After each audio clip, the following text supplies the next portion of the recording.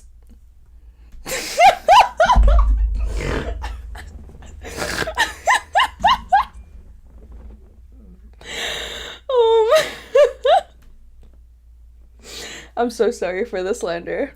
I'm so sorry. Apparently Joe Davis does not like pegging. I'm so sorry that I slandered you. I'm so sorry.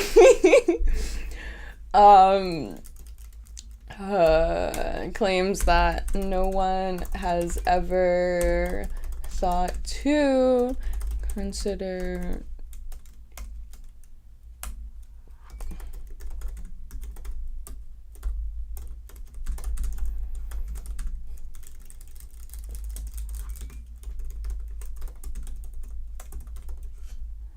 to to children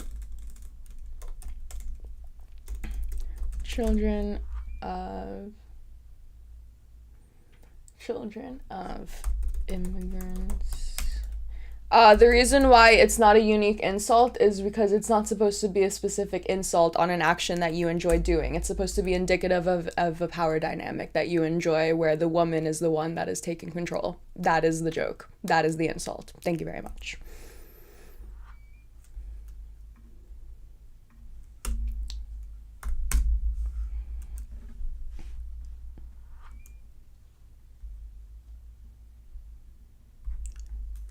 Okay. Despite the Wong Kim Ark case,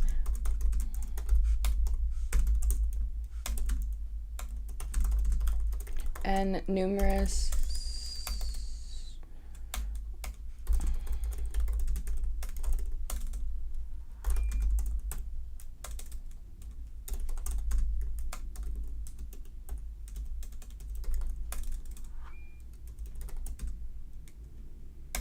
precedents. Okay. I should have with how much I referenced this Wong Kim Ark case, I should do like a deep dive of it on at a later date, at a different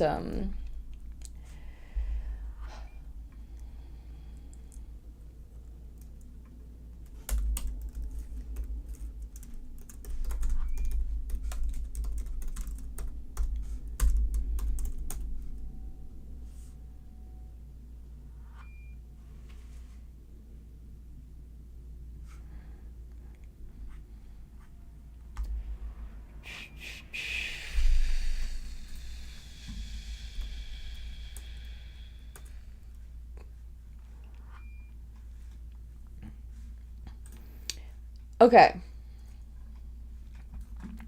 Then, wow, this is my recap. It's a long recap. Jesus Christ. Where's my even... Ooh. Ooh. Ooh.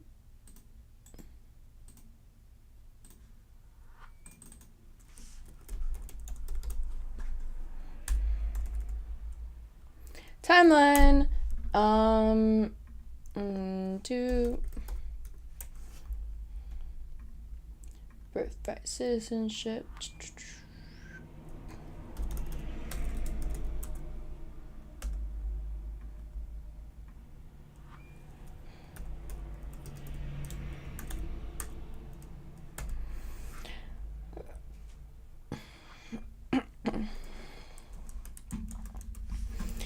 Deep dive on the facts would be very cool. Yeah, I definitely should do that at some point.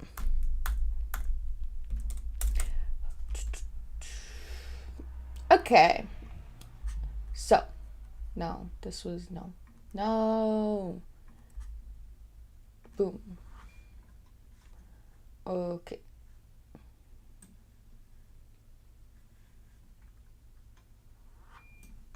Beam, beam, boom, boom, boom, boom, boom.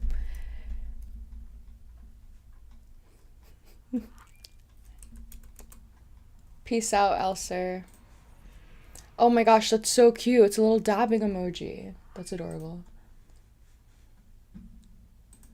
That's like, yeah, how did you just do that? That's sick.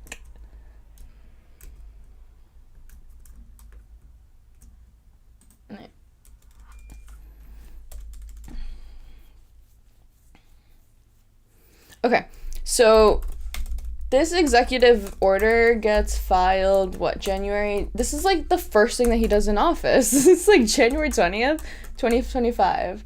Donald, how did you, what, how are we dabbing on the haters? It's called an elbow cough. That's hysterical. Oh, these are so cute.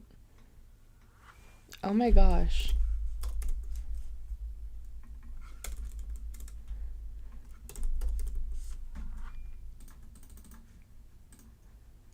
Got him. Wow. This is so cool.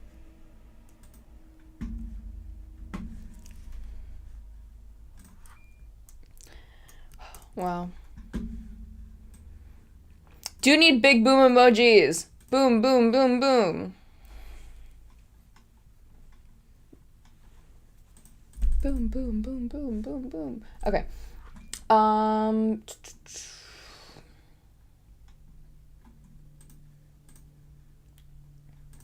Okay. This executive order gets filed January 20th, 2025.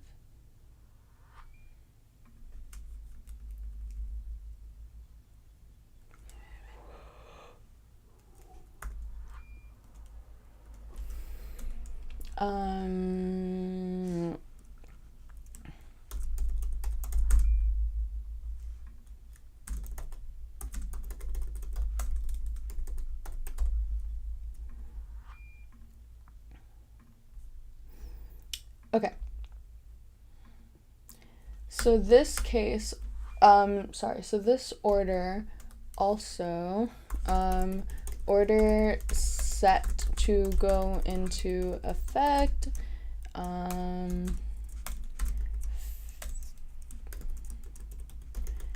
February 20th, 2025. Okay. Then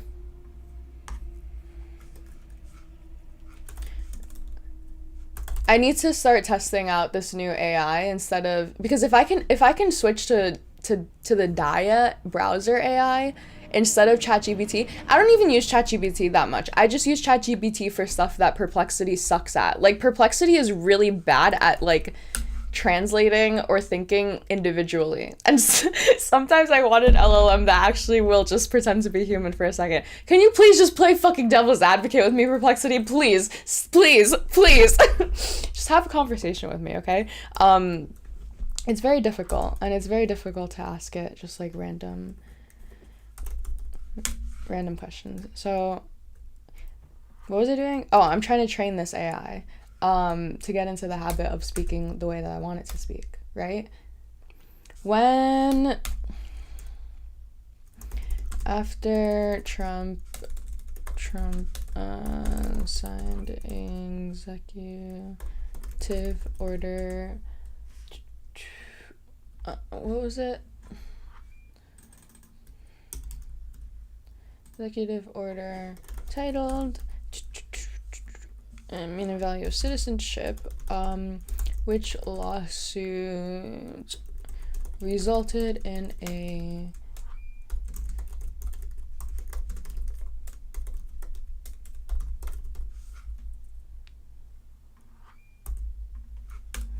because I know that there are multiple. It wasn't just the CASA one. It was Trump v. CASA was Washington and New Jersey. That's what it was.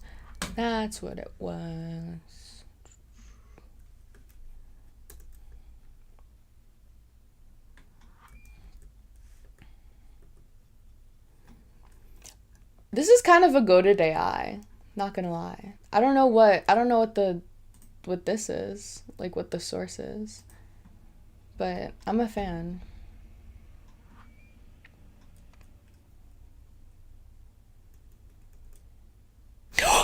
I was thinking about that too when I saw it. Yeah. Only mentioning because of the convo that we had, but did you see Trump talking about how Bondi was investigating the security of the prior election? I saw, hang on, if you, this is gonna get me on such a side tangent, I'm so sorry. On the Truth Social, I'm like looking, I'll actually get to this, I'll talk about this more when I talk about the Epstein stuff, because that's what I was even looking at the Truth Social for. But like down here, okay, ready?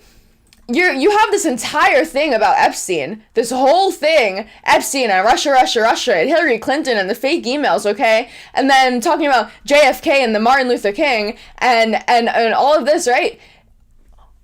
On top of all of those conspiracies on the JFK and the Martin Luther King, and not the Epstein, okay? Not the Epstein's conspiracy. Epstein conspiracy is dead, done, and over with, okay? Who's talking about Epstein anymore? Who the fuck is that? How are you talking about Epstein when there's a flood going on in Texas? How are you talking about Epstein when there's a genocide going on, okay? Like, this, and then at the end of it, let Pam Bondi do her job. In regards to Epstein, we trust her with Epstein, right? She's great. The 2020 election was rigged and stolen, and they tried to do the same thing in 2024. Baby won. That's what she is looking into as AG? I knew there was a reason why you wanted her as AG, but what? That's what she's looking into as AG? I thought that we were getting out all of the waste, fraud, corruption, and abuse that's like littering the government, and your AG is looking into your victory and how your victory should have been bigger. But we shouldn't be worried about Epstein. The idea that there's an actual like mega millionaire, billionaire, whatever, with a private island that he's just sex criming, like according to them, 1,000 girls. It went from dozens to 200 to 1,000. Very strange. Very strange. I'm dehydrated. I'm gonna get water. Real quickly.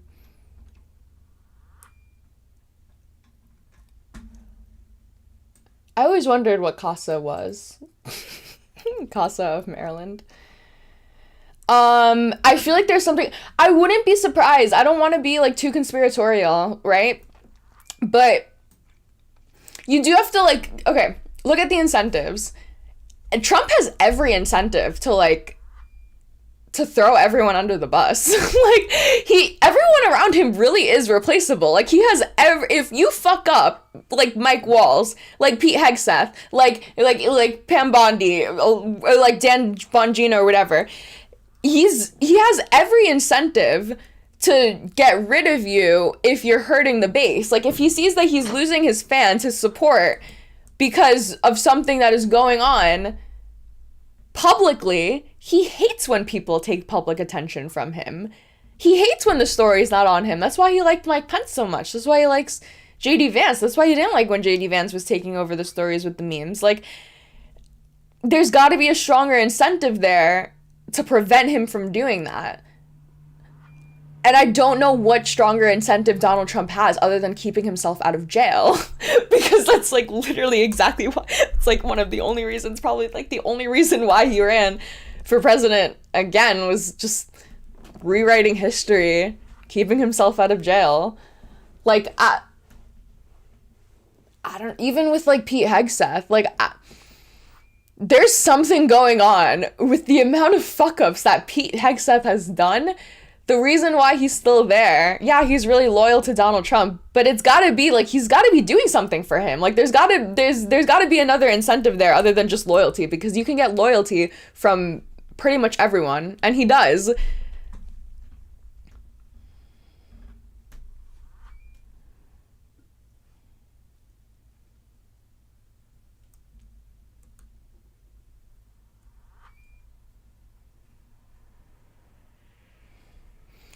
Like, also, oh my god.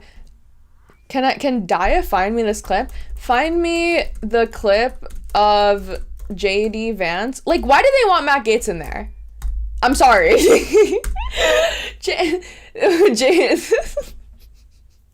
Not that I'm saying that this is all because we want to protect child sex traffickers, but I'm just saying, like, why did they want Matt Gaetz in there initially?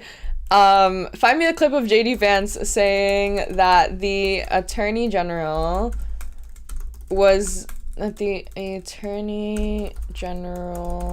the most important figure in the administration other than the president. Watch, it's not going to be able to find me the clip. Oh, it is the clip. Guys, I think I need to exclusively use this AI for a little bit. This is amazing. Friday that the most important person in government in a Trump-Vance administration, other than the president, is not you. It would be the Attorney General. Why do you consider that the most important spot, the second most important spot? Well, one reason, Martha, is just public opinion. And what I mean here is that we really want the American people to believe that we have a fair and equitable administration of justice. See, like, bullshit. There's got to be another incentive there, because everything that Pam Bondi is doing right now is making people lose trust in the American, like, justice system. If they're telling us, like, what was it, like 3 months ago? Oh yeah, I have the client list on my desk. I have the flight logs on my desk. I have everything on my desk. Oh yeah, actually they never existed. Then you're a dipshit, because they were either never on your desk to begin with or you lost them. And either way, you're a dipshit. And we shouldn't trust you to be in charge of the biggest fucking cop force in the entire fucking world, because you're a dipshit. And like the idea that, we need to put people in there to restore trust to our institutions. Yeah, no. Not the entire sort of system falls apart. You need people to believe that if the Attorney General prosecutes somebody, it's motivated by justice and law and not by politics. And unfortunately, would Donald Trump go after his political opponents? Would Donald Trump go after his political opponents? He suggested that in the past. Martha, he was president for 4 years, and he didn't go after his political opponents. You know who did go after her political opponents? What? Kamala Harris, who has tried to arrest everything from pro-life activists to her political opponent. He said those people who cheated will be... You know what's crazy? I'm sorry, Kamala Harris tried to arrest pro-life activists, and that's so egregious. You are literally arresting and detaining Democratic government officials.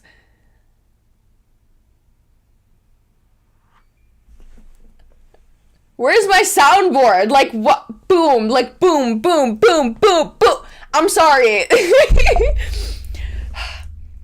I would love for someone, I don't have the energy to do this. I would love for someone to take side-by-sides of everything that they said during the debates. Just during the 2 debates. You don't have to go any further than that. Just during the 2 debates. Saying everything that they said that Kamala Harris and Joe Biden did that was so egregious, that was so... They were calling them fascistic. I would love to see it. I would love to see it. Anyways, yeah, this is scary. I'm trying to think.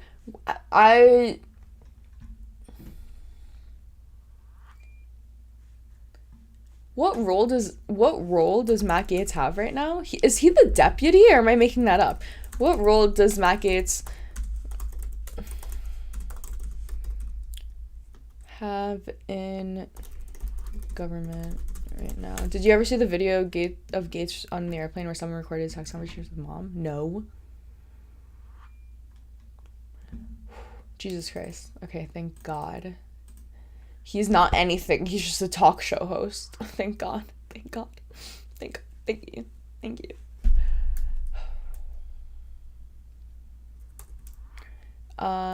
Wait, let me find Matt Gaetz recorded audio on airplane.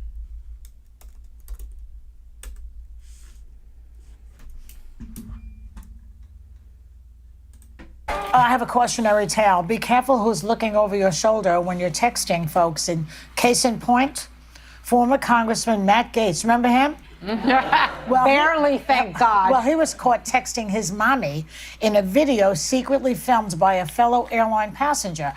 Yeah, the guy's right behind him. He's so fucking old that his texts are this big. Like, why are they so fucking big? Fellow airline passenger. Yeah.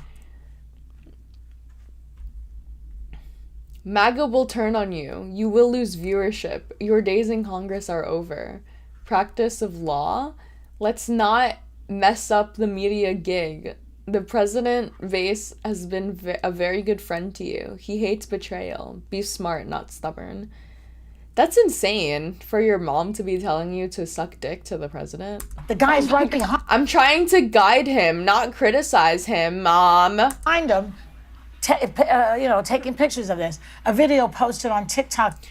But I've never been freer to share my views, and I'll continue to do so. I think about the people who cheered the Iraq War because they liked Bush. Those people have blood on their hands. Account included a text exchange. What's Matt Gaetz saying now that we bombed Iran? Of Gates' mother lecturing him about his approach with Trump. Wait. Included a text exchange of Gates' mother. Don't guide him in the public square. He has intelligence and briefing that you are not pricey to. They believe this?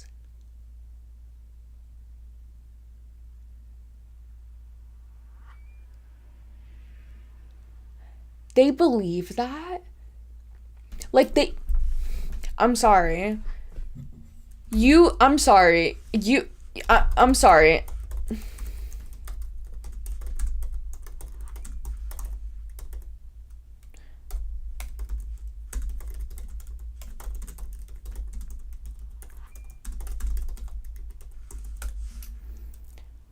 I'm sorry. I'm sorry. I'm sorry. No! I need to... No! You literally... This is cap. Donald Trump was literally reading out Elon Musk verbatim tweets during the fucking... No! Hang on! I don't even need to find a clip. I guarantee you right fucking now, I can go to the whitehouse.gov website and click on any one of these fucking links, click on any one of them, and it'll lead me to a fucking Twitter feed post.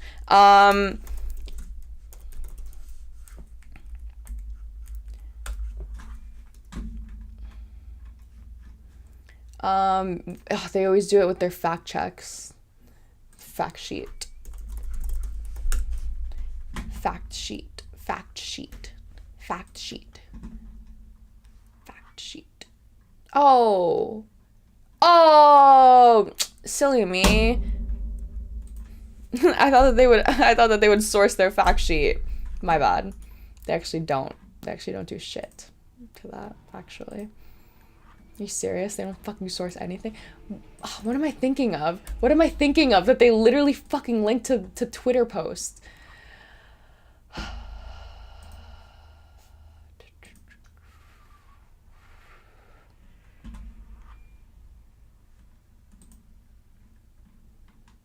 This is so gay. This is so gay!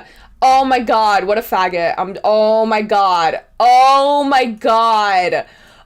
Oh my god, oh my god, oh my god, oh my god, oh my god. Why is there so many? I didn't realize this was a thing. Why is this one in black? What the fuck are they? What the fuck is going on? Is this normal?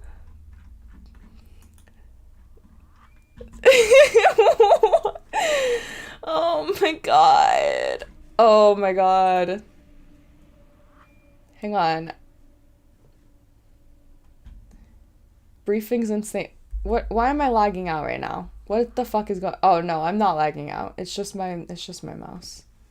No, I'm not even at 18 gigs.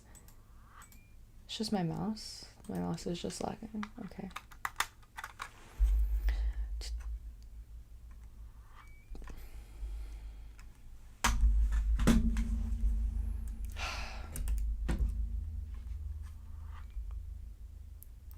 Fuck. How do I...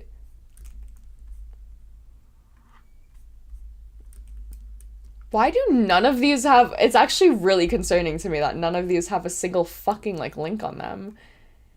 I swear to God, I remember so vividly clicking on links and it was, like, the New York Post.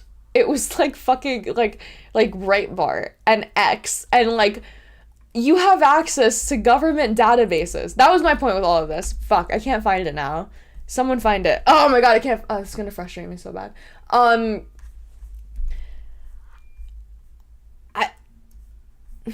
I literally, now I feel like I'm going crazy. White House website links to Twitter post.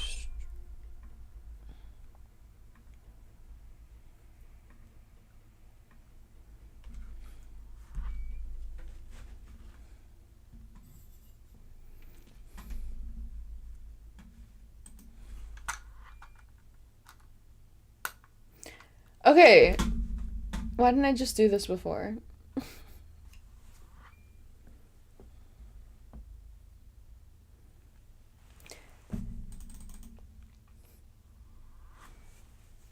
Oh my gosh, wait, hang on, this is a thing? An analysis of the White House's website shows that it regularly includes... What's the White House's Wire website?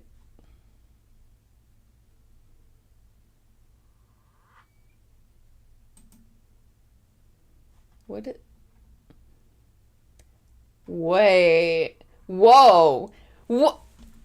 Oh my God. What? What? Did I miss this? This is a thing?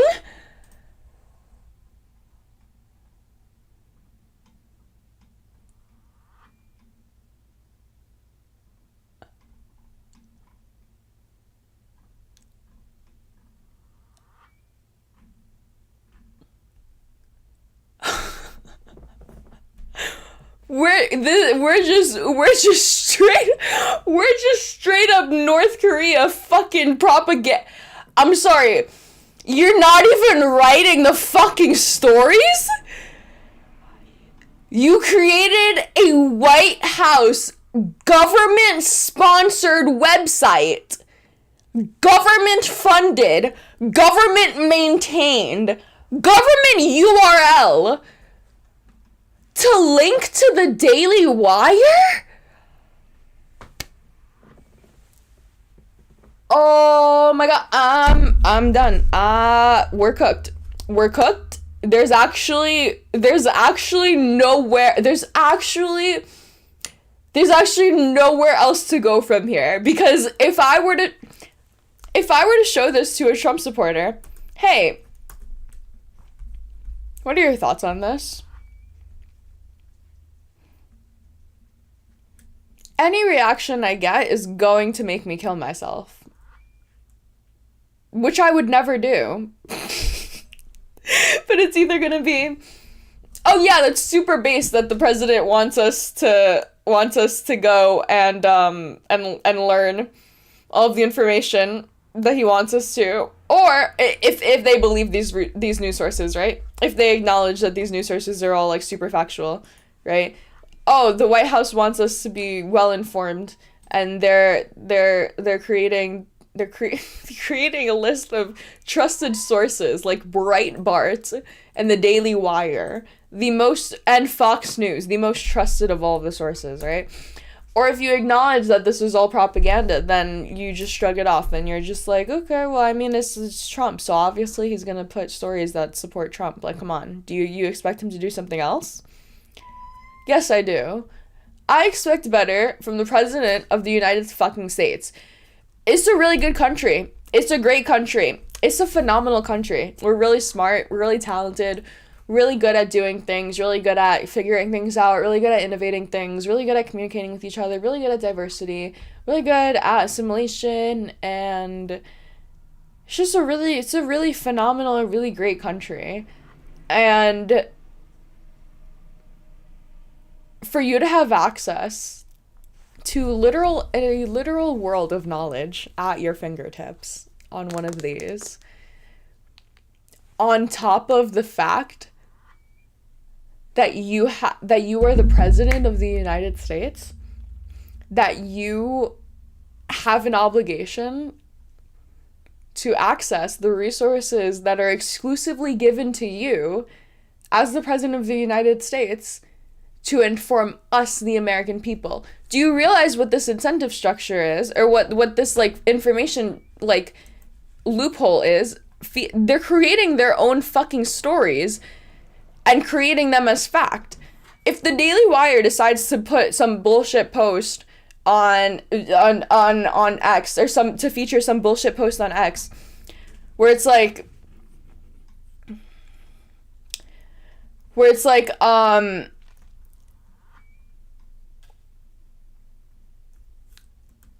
I'm trying to think, like the 14,000 murderers thing, right?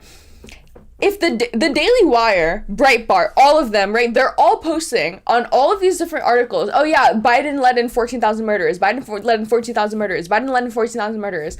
They're all doing that. Why? Because Elon Musk sent out that one tweet that one time that said that Biden sent out 14,000 murderers. Now that tweet was completely misinformed, was completely miscontextualized. If you look at the actual, like, if you read the actual, like, the full letter, it said that was 14,000 criminals from 1970, like, from when they started keeping track of all the fucking criminals. And that's also criminals if they're in federal prison, if they're in state prison, if they're just not in ICE detention. Like, it's just any criminal that is not in ICE detention as of now from 1970, whatever. That truth never got permeated through the MAGA base because it was so affirmed by everyone on their side. Everyone on Fox is saying 14,000 murderers. Everyone on the Daily Wire have a literal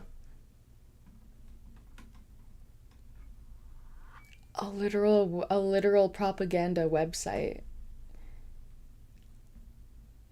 Trust in Trump. This is gonna be my new this is gonna be my new go-to for content when I need something to make fun of. It's gonna be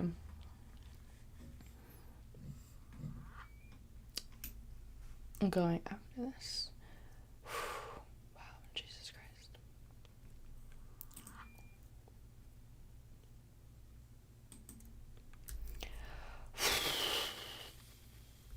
Honestly, like, I don't even, like, not that I don't even care, but the part that most concerns me about this isn't that, like, isn't like the present, like,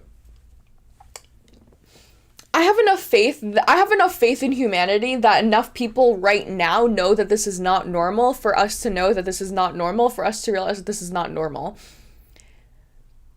But if this gets normalized and if people start if my siblings start growing up and they're like, oh yeah, like the president is just like able to just have biased media sources around them only and just have an entire echo chamber that just gets, I don't even know what vulgar thing I want to say.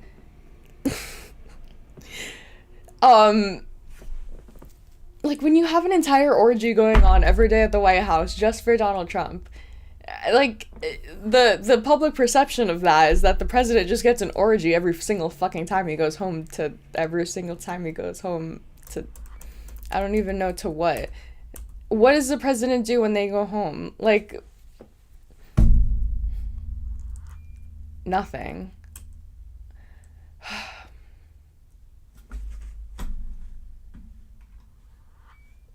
What the fuck is going on in chat? Can you guys, like, chill?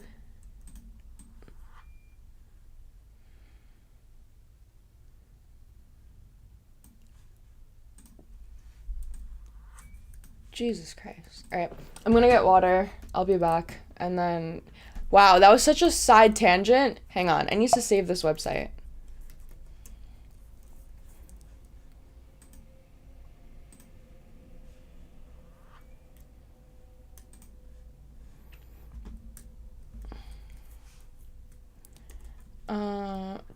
This is insane. This is actually fucking insane. I can't believe that I missed that. Wow. I'm so upset that I missed that.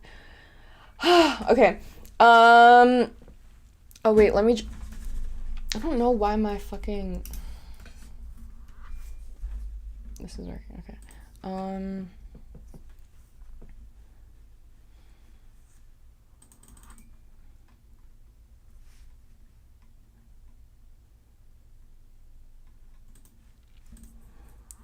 on. I just want to... Are these all the same link? Yes, yes they are. What was the litigation? No, not Barbara. This one. Okay.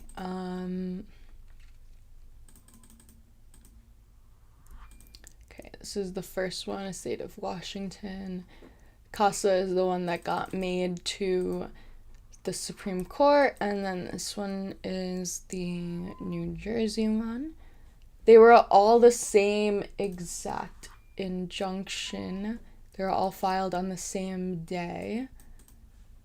Okay, awesome. Okay. January. I'm gonna get water after this. I keep on saying that, but I am.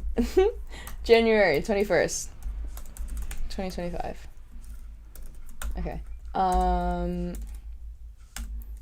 This, lawsuit from New Jersey, Washington. What's the abbreviation for Washington? WA? And CASA of Maryland. CASA Inc. Inc. of Maryland. All filed lawsuits. And then this is what the lawsuits were. The lawsuits were... I didn't even write them here. Bruh. Did I write them over here?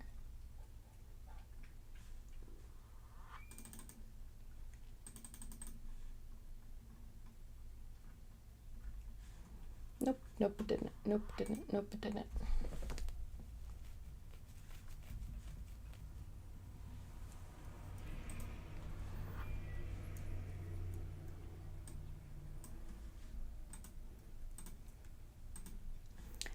I'm asking. Okay, they all filed lawsuits. Hang on.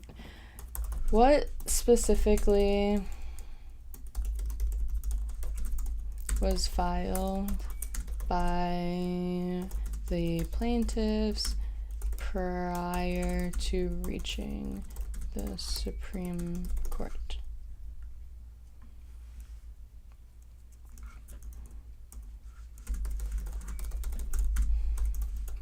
And the initial suit.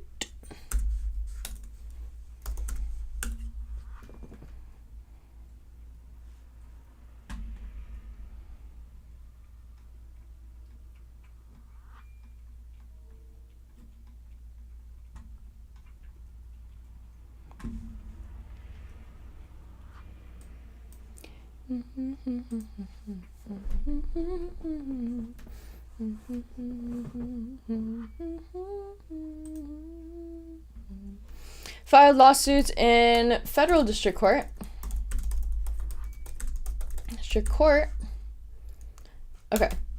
On behalf of the country. I feel like I literally wrote this. Oh, I did! Oh my god, I'm so good. It was like, I feel like I literally wrote down the National Constitutionality Act of 1940. I did. I'm so good. On behalf... Filed federal district... Okay. Lawsuits were all filed... Lawsuits from New Jersey... All filed in federal district court on behalf of... For a civil action, what's the difference between a civil action and a regular lawsuit? I have no clue. For a civil action,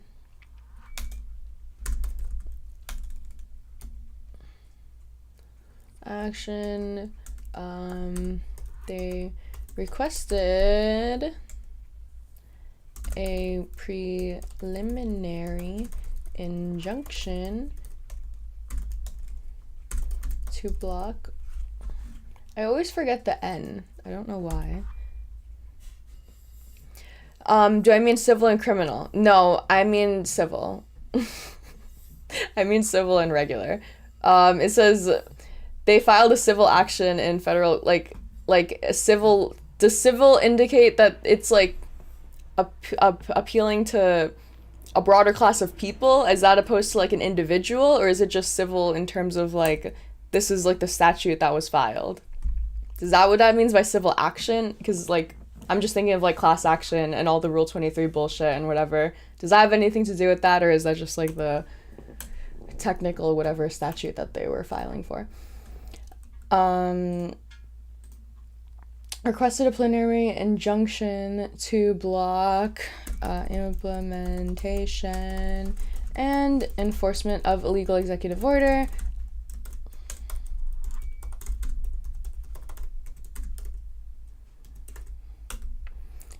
Okay. And then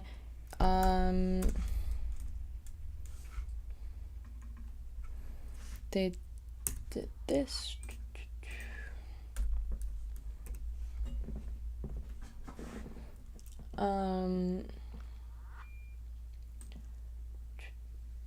I said EO was unconstitutional and that it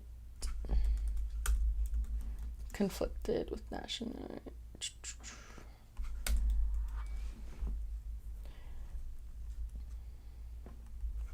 Boom, boom, boom, boom, boom, boom, boom, boom, boom, boom, boom, boom, boom. Oh, see, thank you so much for the parentheses for telling me what the fuck CASA was, because this entire time I've been saying CASA, but I haven't actually known what it was, and I probably should have Googled that before, and that's probably my bad, but at least I know now.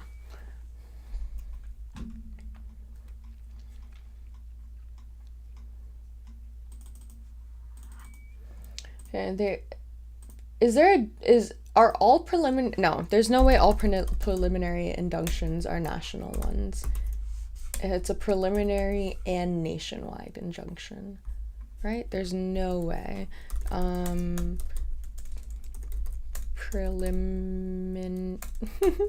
Preliminary versus nationwide.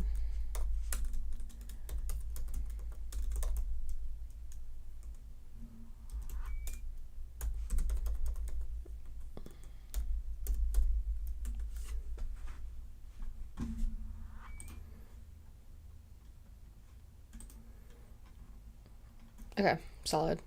Okay, now I'm going to the fucking restroom and getting water. That's how long I waited.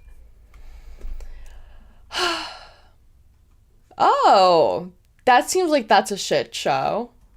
Seems like a big shit show. Let's go back to Obama. Not Obama. Here I get it wrong, and suddenly everybody's all on me about it. I looked it up and it said that civil actions refer to cases that are brought forward to settle a dispute between parties or non-criminal matters. So I would imagine the PI is what is referred to. Okay, makes sense. Just letting you know. Much respect Preliminary to injunction. the Huskies. Please. But it is nonetheless an honor to have you here at the Connecticut Forum, and thank you all for coming tonight. Shall we dive into it? Let's go. Let's talk. So let's chop it up, as they say. So let's start off the top. You are both a historic figure and a historical actor in one of the most fraught times in American history. And in your book, A Promised Land, you wrote about the conflict between working for change within the system and pushing against it, wanting to lead, but wanting to empower people to make change for themselves, wanting to be in politics, but not of it.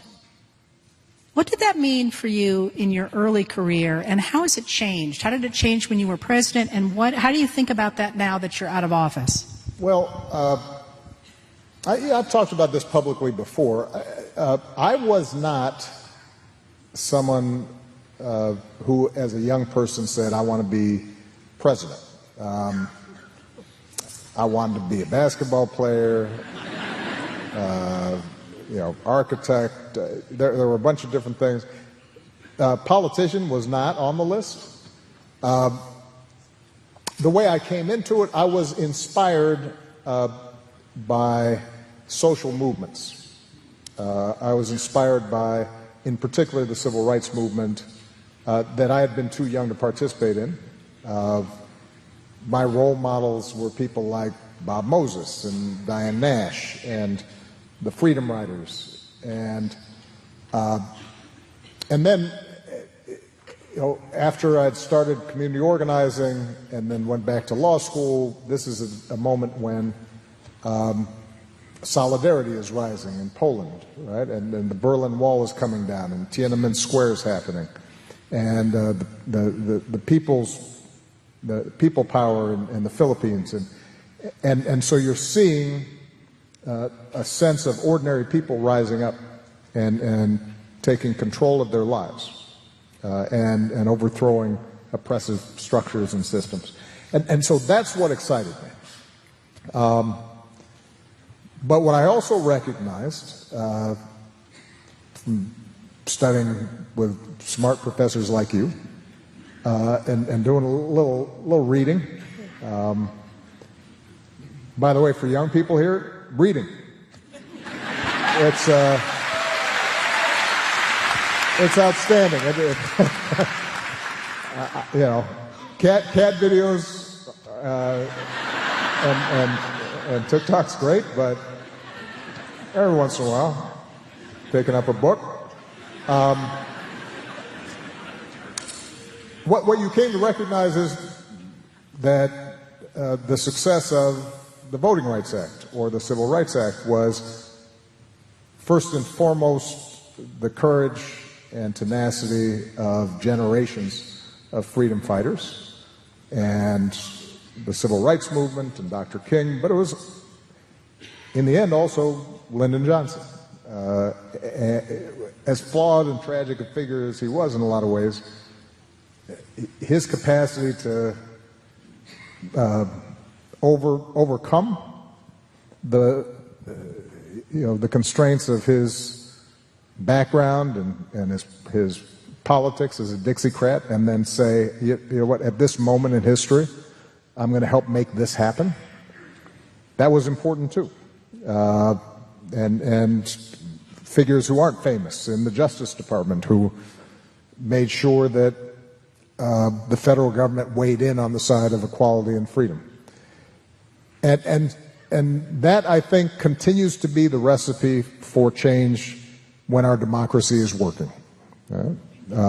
I do believe the most important office in a democracy is the office of citizen, that change happens because ordinary people get together and reimagine what their lives could be and push on the system.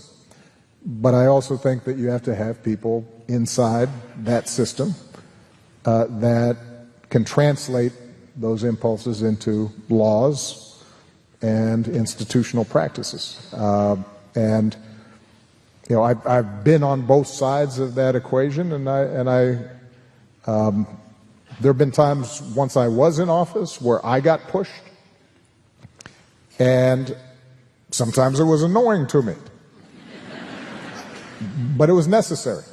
And it was sometimes necessary for me when I was on the outside, and I pushed to hear that those who were working within government or in politics, it was important for them to be able to explain that you're not the only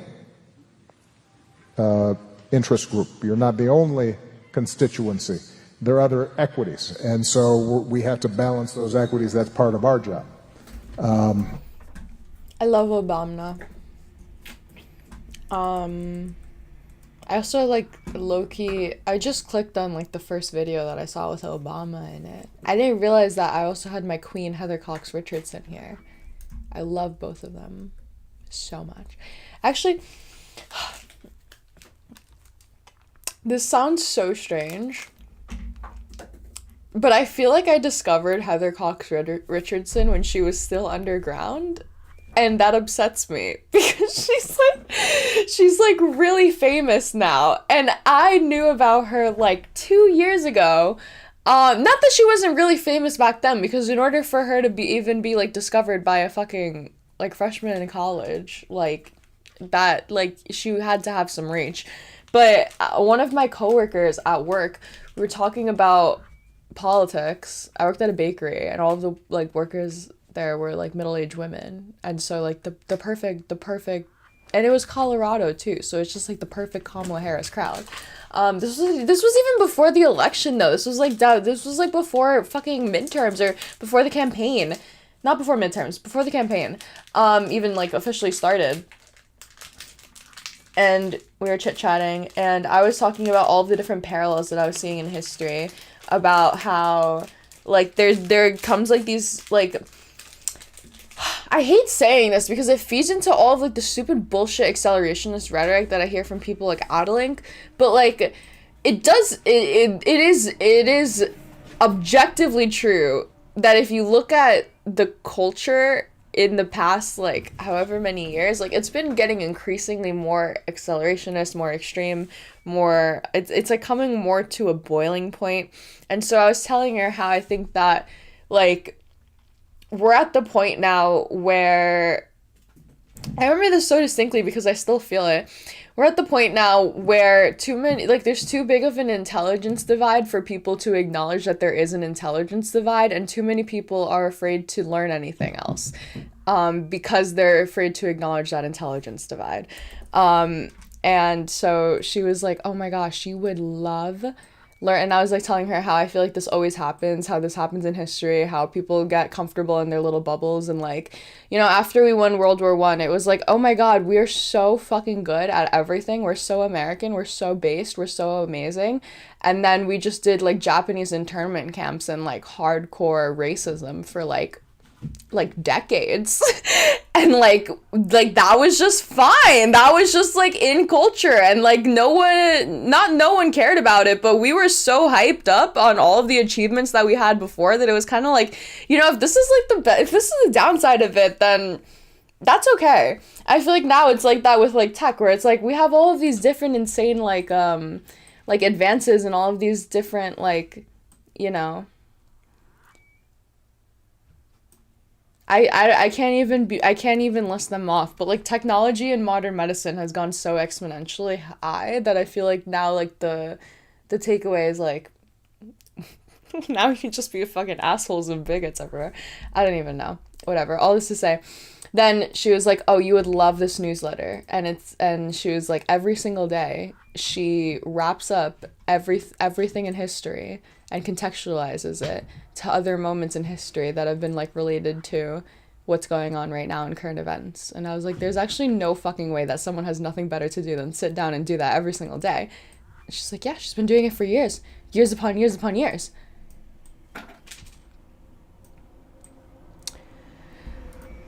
Long side tangent. I want to watch a video.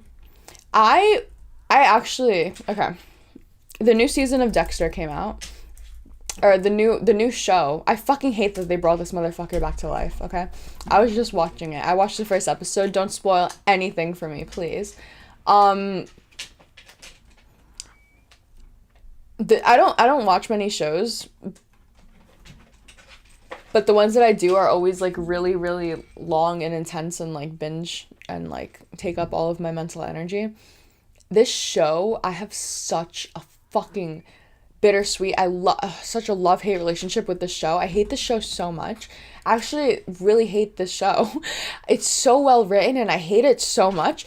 I hate the philosophical, psychological, cognitive dissonance that I feel whenever I watch this, because the show makes me really like Dexter and it makes me empathize for him as a person, but everything in me hates him. I hate everything that he stands for. I hate everything that he talks. Every time he speaks, I hate everything that he does. I hate the way that he treats everyone in his life.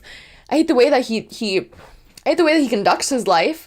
I hate everything that he does. He's an entire example of everything that I think is morally wrong, because even though he has like this weird whatever code, he's morally doing things that continuously put people in uncomfortable, difficult, deadly situations when they're closest to him, and whatever. Anyways, oh my god, I just hate this show so much. I hate this show so much.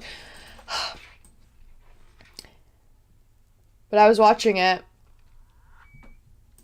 and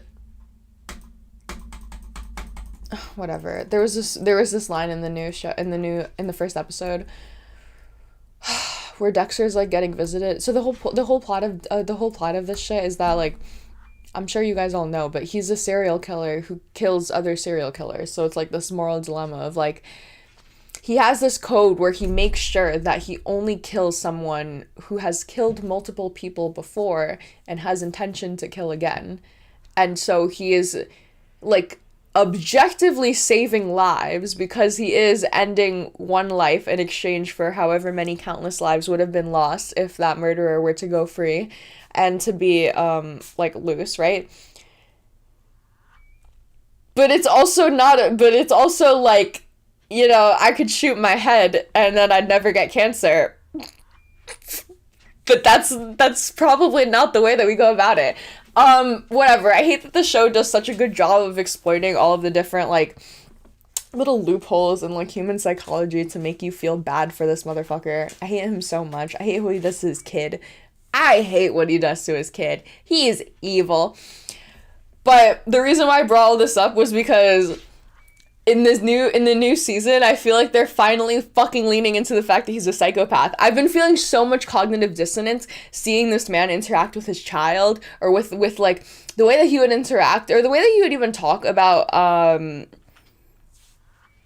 what's her face? What's Harrison's mom's name? I have no fucking clue. I forgot that shit. Whatever Harrison's mom's name is. Like, the way that he would talk about her and the way that he would talk about Deb, it was like, it wasn't psychopathic enough, you know? It was too human. It was too emotional. He was convincing himself too well. And then they kind of, like, did a good job of writing that in the last season with, like, his whole therapy arc.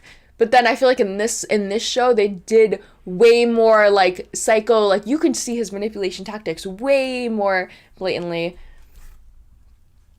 You can see, like, there's, like, a scene in the first episode where he's talking to Batista, and you could, like, just, like, the quick shift, like, as soon as he catches on that Batista's onto him, he shifts so quickly into serial killer, charming, charismatic, whatever mode, and it's, like, yeah, it's just so, I like it so much more now. I hate this show. I hate it so much. But, yeah. That was such a side tangent off of, literally nothing started, no one told me to start talking about that. I just need to shut the fuck up.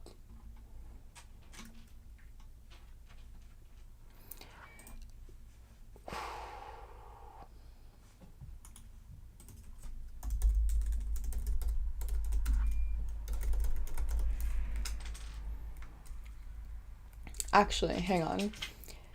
Not to be dramatic, but I've actually been dealing with a lot of drama no, I'm not.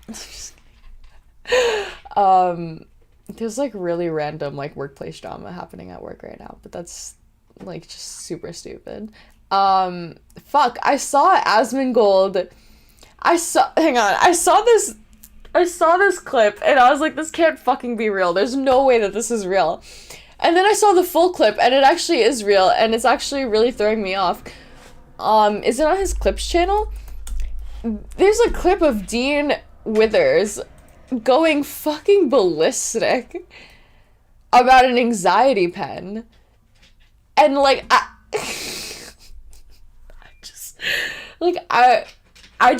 can't tell if this is real or not. Oh, this was crazy. Like, this kid, like, oh my God, I don't even think I saw this. Once again, we covered Dean Withers. Dean is, well, actually was, the biggest progressive TikToker. A couple days ago, we talked about his anxiety pen meltdown. It's an anxiety pen. I'm sorry that I have anxiety. God, get the fuck out! Like that's real. Like, that was... I'll play the real clip. But, like, that was, like, a real...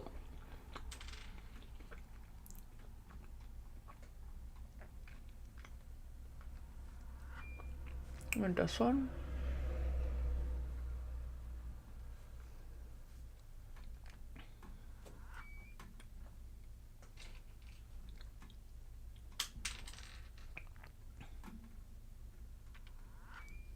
Fuck.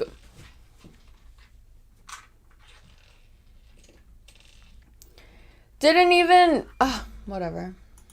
Didn't even watch Oh, this was crazy. Like, this kid, like, oh my God, I don't even think I saw this. Once again, we covered Dean Withers. Dean is, well, actually was, the biggest progressive TikToker. A couple days ago, we talked about his anxiety. And is this one?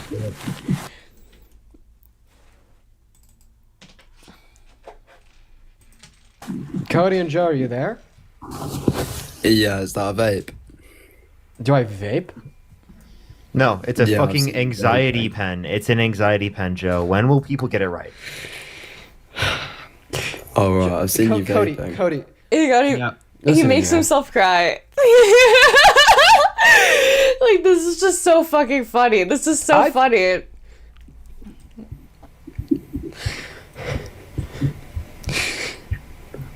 I've had it up to here with people coming on this stream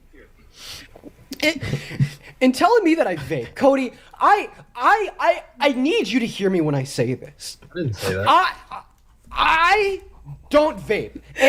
And the fact... I know that he's... I know that it's a meme and that he's, like, purposely hyping up the anxiety right now because he's about to say it's not a vape, it's an anxiety pen. And I guess that's, like, something that he says, like, regularly, is that it's not a vape, it's an anxiety pen. But I'm just so confused. Like, what the fuck is an anxiety... Is it a vape or not? Does he vape? Like, because I know Parker talks about being a huge pothead, right? Like, he talks about wanting to quit. He's like, oh, I'm, like, psychologically addicted to elevating myself because he can't say pothead on stream, right? Like, so, like, why... It is a vape. It's just so fucking funny. That you would perceive me as a person that would vape, that would smoke the nicotine, it honestly, it makes me disheartened in the way that I'm presenting myself to my community. Okay? Because guess what? It's not a fucking vape. It's an anxiety pin. I'm sorry that I have anxiety. Okay? And honestly, yeah, it is kind of the fault of people like you that want to come up here and bully and berate me over something that I don't do! Okay? So cut the shit. It's not a vape. All right, it's an anxiety pin, and God, the amount of times that I've asked you to respect me and respect my anxiety pin is at this. Is it just because he's underage? Like, he's like my age, right? Like, how old is he? Is he even allowed to fucking have a vape? Is that why it's an anxiety pin? Teen Withers' age. Oh. So, can he, like, get arrested? No,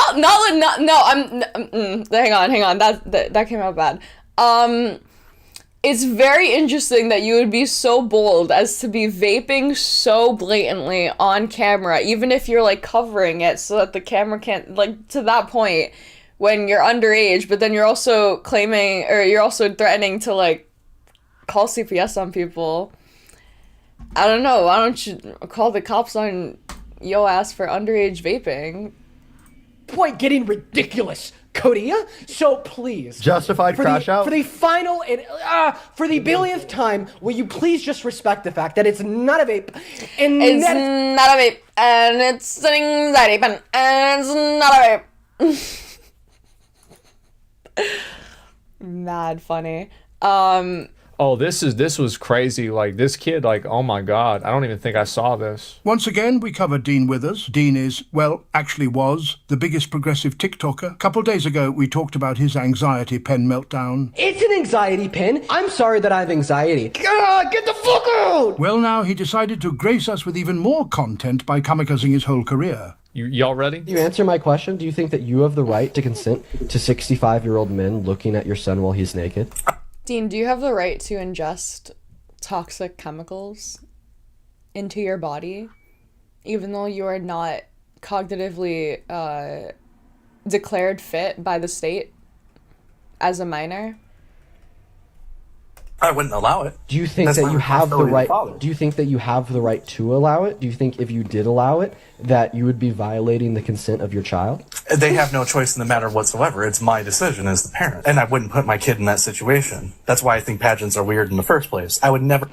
So here's what we're going to do. I think that you don't deserve to have any custodial rights over your child. So Imagine being like a parent with like... His tone of voice is just sending me.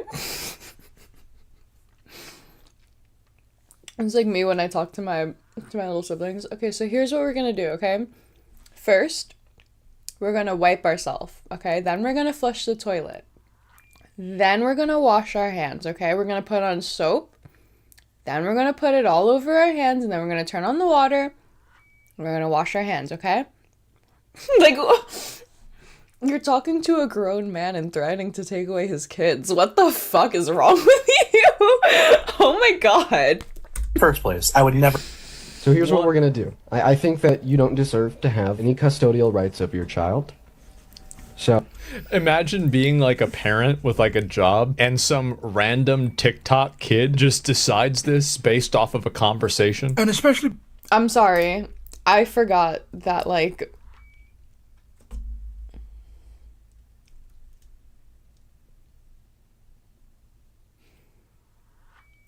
I was gonna say we can't sacrifice the moral high ground. But what even is the moral high ground in this situation? Like what? Like you're a better hypothetical father? You're not even a father. Like what is the high ground that you're taking from technically hyperfixating and nitpicking on the idea of consent for your child, when children objectively are not able to consent to anything as like a fact. I tried to look for the debate on like his full account, but I don't know what the timestamp was, or I don't know if he took it down.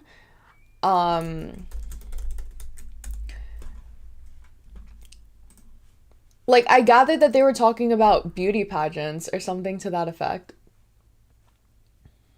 It's gotta be one of these. If it was unconstitutional... Because it's like the same. He's wearing the same shirt. I have been... No. Motorcycle. Hello! Like what? If it was unconstitutional... It's not the same shirt. Oh, this was crazy. Yes or no? Is there anything that Donald Trump could do that would make you regret your vote? Doing something to my daughter. If he personally did something to my daughter, absolutely. Okay, so if he graped your daughter, you want to vote for him. What if he graped somebody else's daughter? Then that person shouldn't vote for him. But you would still vote for him? I will vote for him. I will vote for the fact that he put something in place where man is not competing against my daughter. That's simple. Did he edit it out of the video? Because there's comments about it, but it's not in the transcript.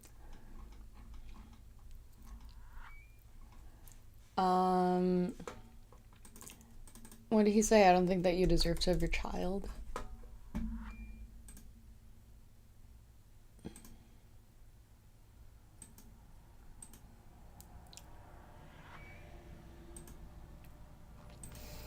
Ew! No, he doesn't say this. What if he committed a If he genocide? done something to somebody else's child. I have a question. What if he committed a genocide on the other side of the world? He bombed and killed 1 million people. Would you still support him? They should retaliate. But would you regret your vote if tomorrow he dropped a bomb and killed 1 million people in Asia? If no men had to face against my That's so daughter, stupid. absolutely not. That's so stupid. That's so stupid. Okay. Oh, okay.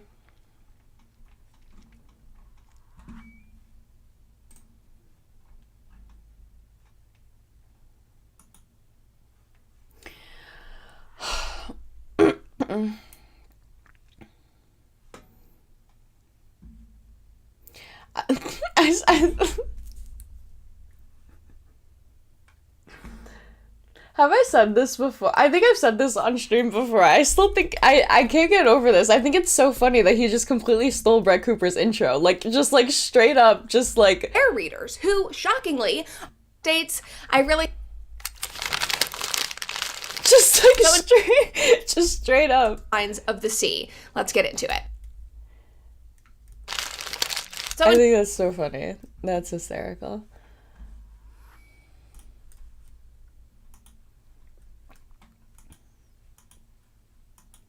Oh, this.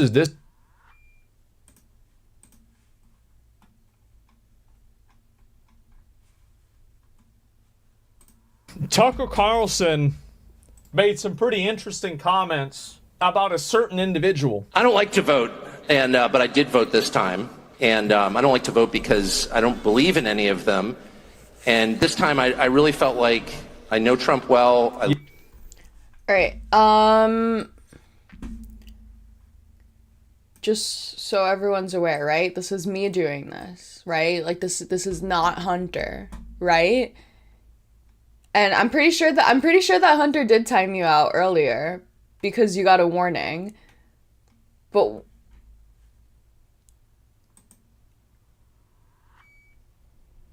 why?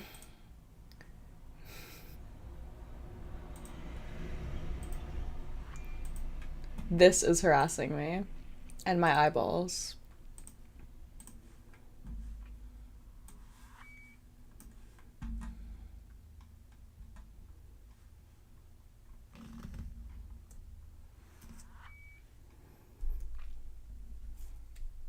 I love Trump personally, and what we were looking at was just so awful and totalitarian and stupid.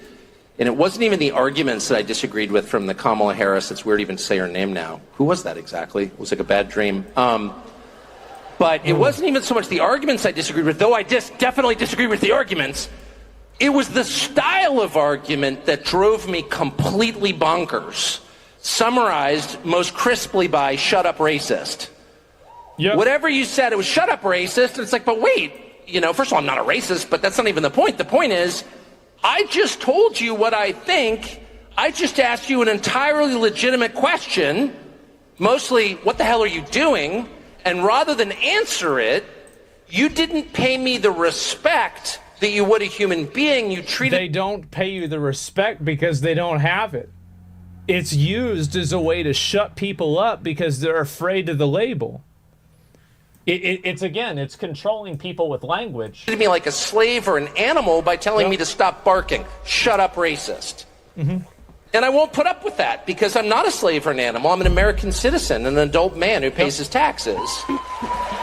So, I ask people questions for a living, and very often I get answers that I don't care for, that I disagree with, that I think are stupid. But at least they're answers. At least the person responding is treating me like a human being with a soul created in the image of the Creator. He's paying me the respect that every human... What Tucker soundbite? What did he just... I'm not a slave, I'm a fucking tax-paying American. Very often I get answers that shut up, racist. And I won't put up with that because I'm not a slave or an animal. I'm an American citizen, an adult man who pays his taxes. So that soundbite, except over fucking... Hang on. I'm sorry.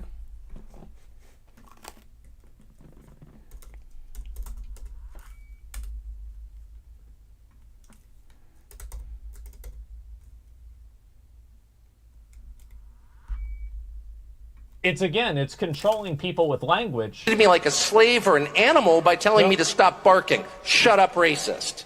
And I won't put up with that because I'm not a slave or an animal. I'm an American citizen, an adult man who pays his taxes. So, you know, I ask people questions for a living, and very often I get answers that I don't care for, that I disagree with, that I think are stupid. But at least they're answers. At least the person responding is treating me like a human being with a soul created in the image of the Creator. He's paying me the respect that every human being is due. When you ask a direct question to someone in charge, you are due. That person is morally bound to give you an answer. And this is going to the He's not Epstein. bound to agree with you, but he's bound to stop and answer your question. And the left never did that. They would dismiss you out of hand. I think actually Tucker Carlson's bringing up a really good point, and I think this is how a lot of people got radicalized, is that why can't we ask questions about obvious things? Why can't we talk about this? And as soon as people can't talk about something or they feel like they're being suppressed, it radicalizes them. Not worth listening to. Be quiet. And that's, of course, where the impulse to censorship comes from. So radicalize me? It comes from the belief that you don't deserve to speak because you're not fully human. They own you. And that's what I voted against. I think it's, I don't know if I really agree with that conclusion, but I agree with the evaluation of the problem. I think it's that they view certain types of ideas as being dangerous, and they think that it's more important to protect people from those ideas than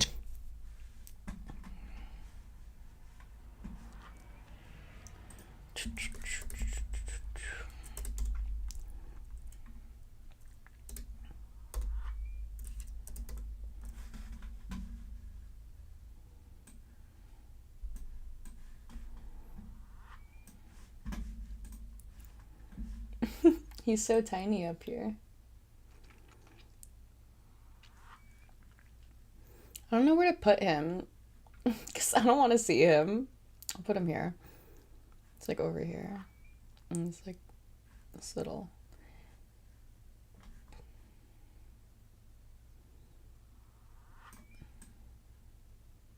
Okay.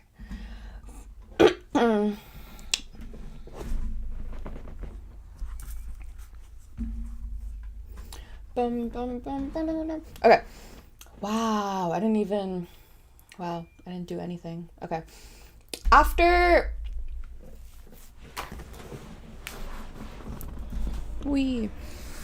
these lawsuits were filed, right? They were filed to stop the implementation and the execution of this illegal executive order. Instead of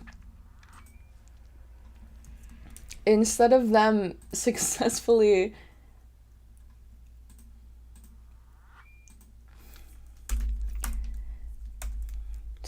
instead of the admin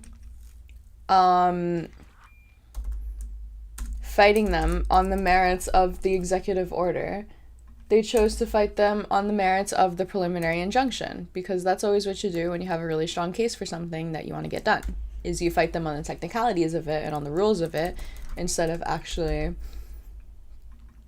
what is being fighted on, discussed, talked about.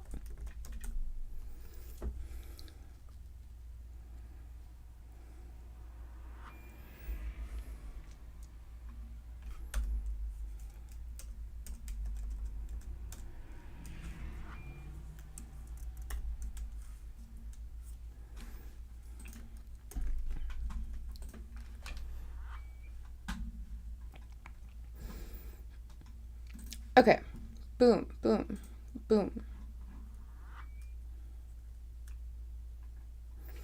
I don't know if you guys can hear this whirring, but I think I'm gonna take my Mac to like the Apple store tomorrow to see if they can clean it or something. I can't deal with this whirring sound. It's actually very irritating. It's like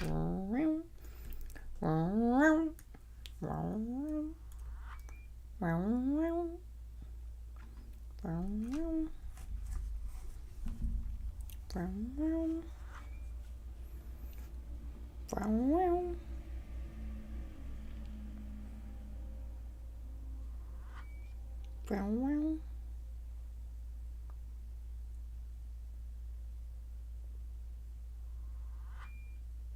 hear that?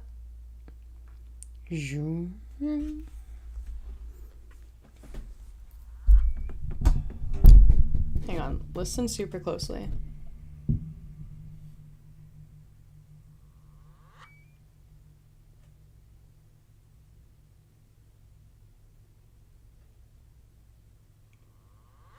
Right there.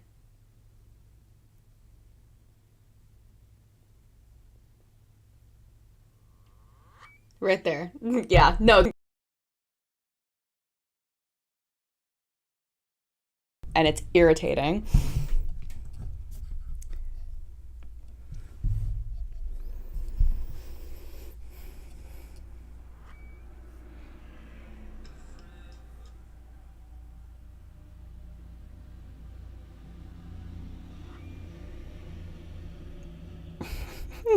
Joe, go the fuck to sleep. Goodbye.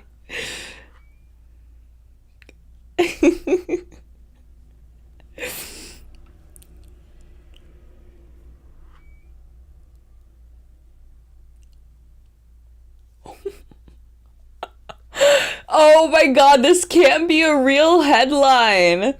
This cannot be a real headline.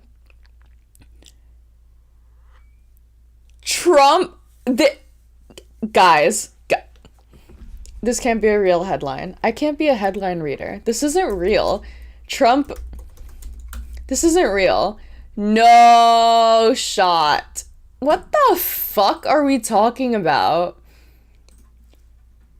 You went to the FIFA World Cup and they cheered for you, so now you want to go full-blown Hispanic and just start calling football, start calling soccer football? This is America. This is America. We play football with our hands. What the fuck? This is not my country. This make me racist.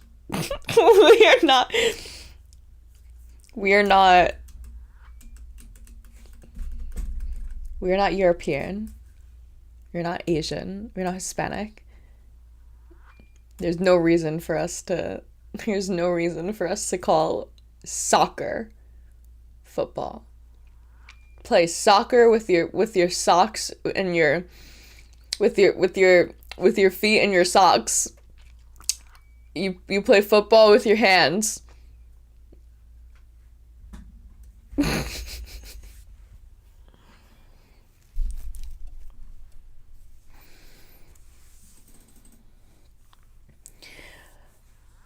Despite the letdown match, Trump lit up when a reporter suggested penning a new executive order officially renaming soccer football.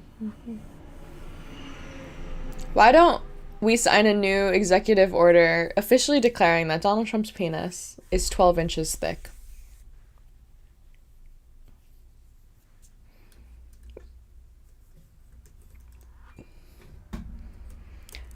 Wow. Jesus Christ. I hate everything.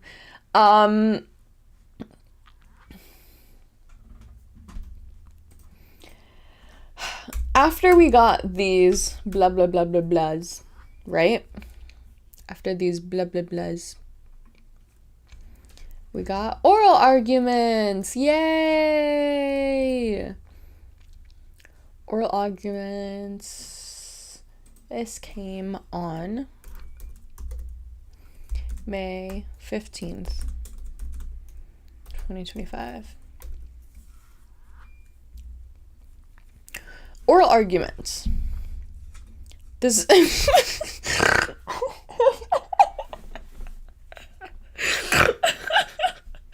I did not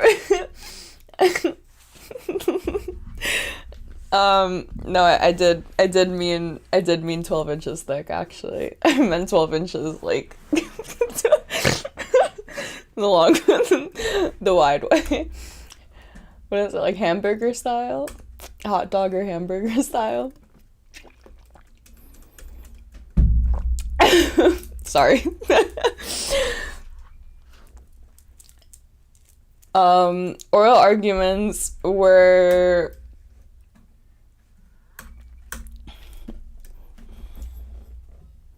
So I'm sniping from this obsidian over here.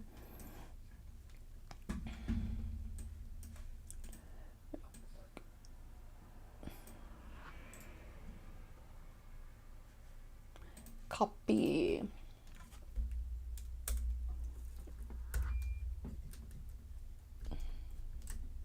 Paste.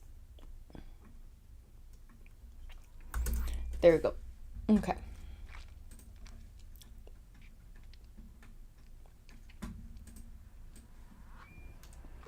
I'm deleting this doc in case we didn't catch that. Because I'm just reformatting it.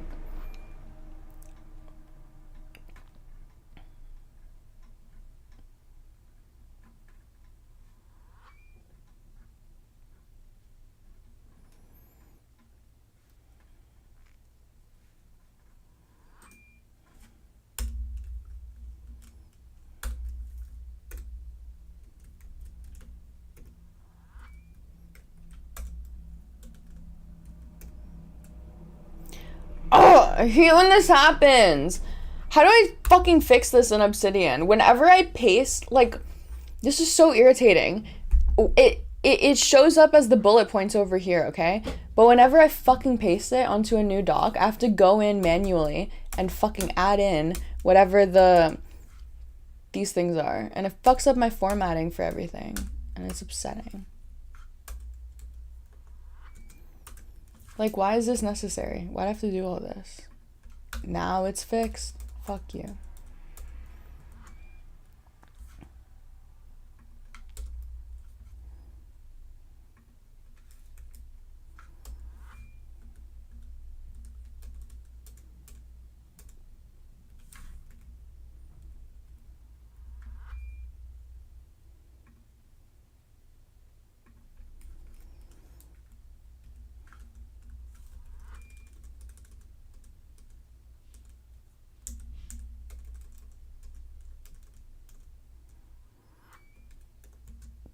Boom. Oh, so irritating. Whatever. Lame.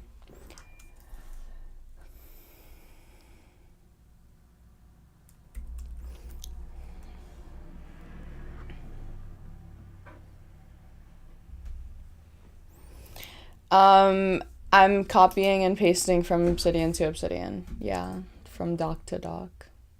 Sorry.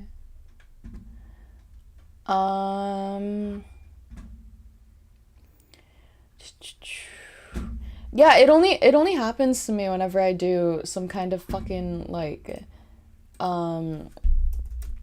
whenever I do bullet points. It only happens when I do bullet points, and I have an inkling that it might be something with my what's it called? With my theme, because of I have a theory that it has to do with these lines that get added. Like these aren't you don't have these if you don't have a theme on Obsidian. It just goes from like bullet to bullet.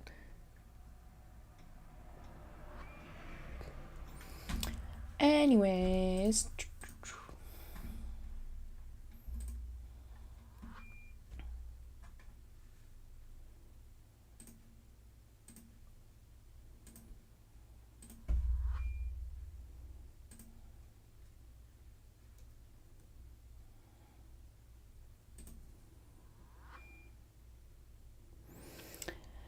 do you think I know how to use source mode? I know how to accidentally activate it when I click, what is it, I instead of O? No. It's U? Control U? Command U? No. What ends up getting me to this? What do I... Huh. Wait, what do I do? I actually accidentally opened the source code a lot, and I don't know what hotkey I accidentally pressed. What do I used to try to do? It's not a new tab. So I control this.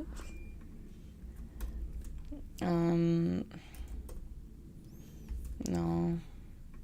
No clue. Zero clue. Whatever.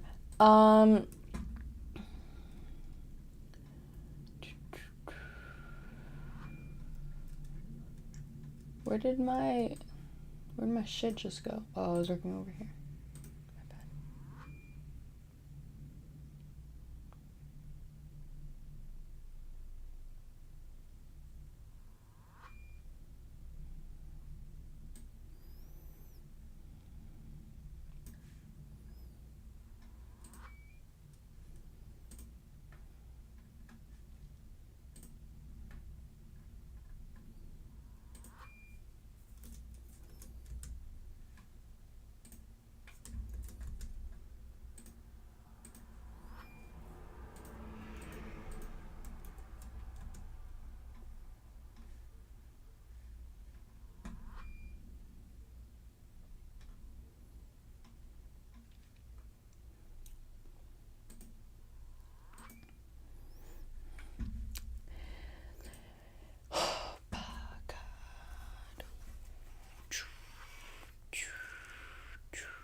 Aw. Thanks for stopping in, Marshall. I hope you have a fabulous sleep.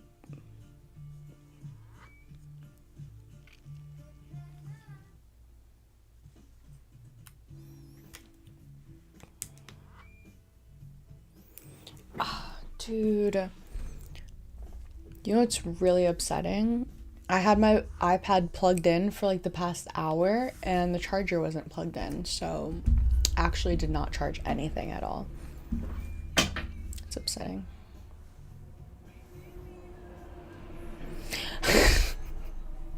I'll have some Marshall brain.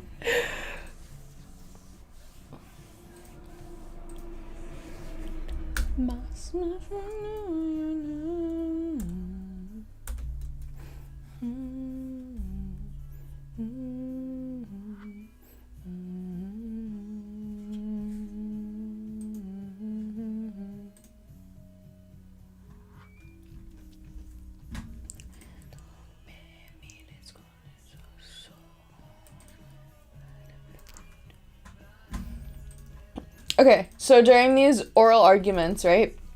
Basically the only thing that got that got ruled on, right, was the preliminary injunction.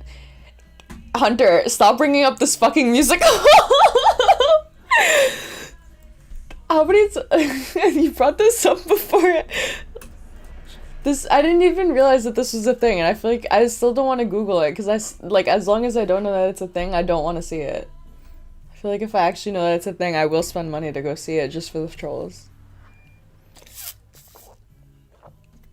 I actually don't believe in, Fuck!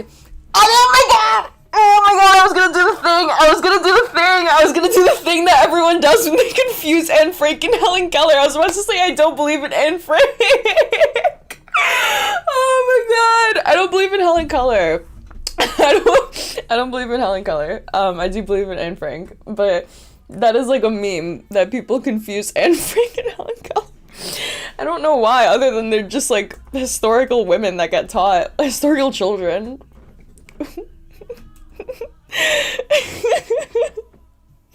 I'm so sorry.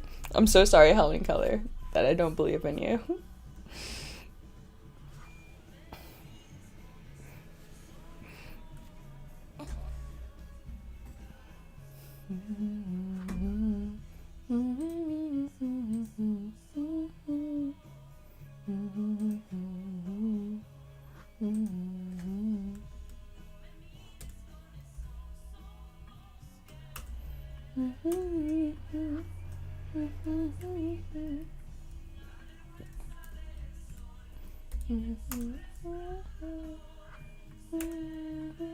Like, why does it do this? I'm so upset. I just want my tabs to be more in line. Fuck you. So much.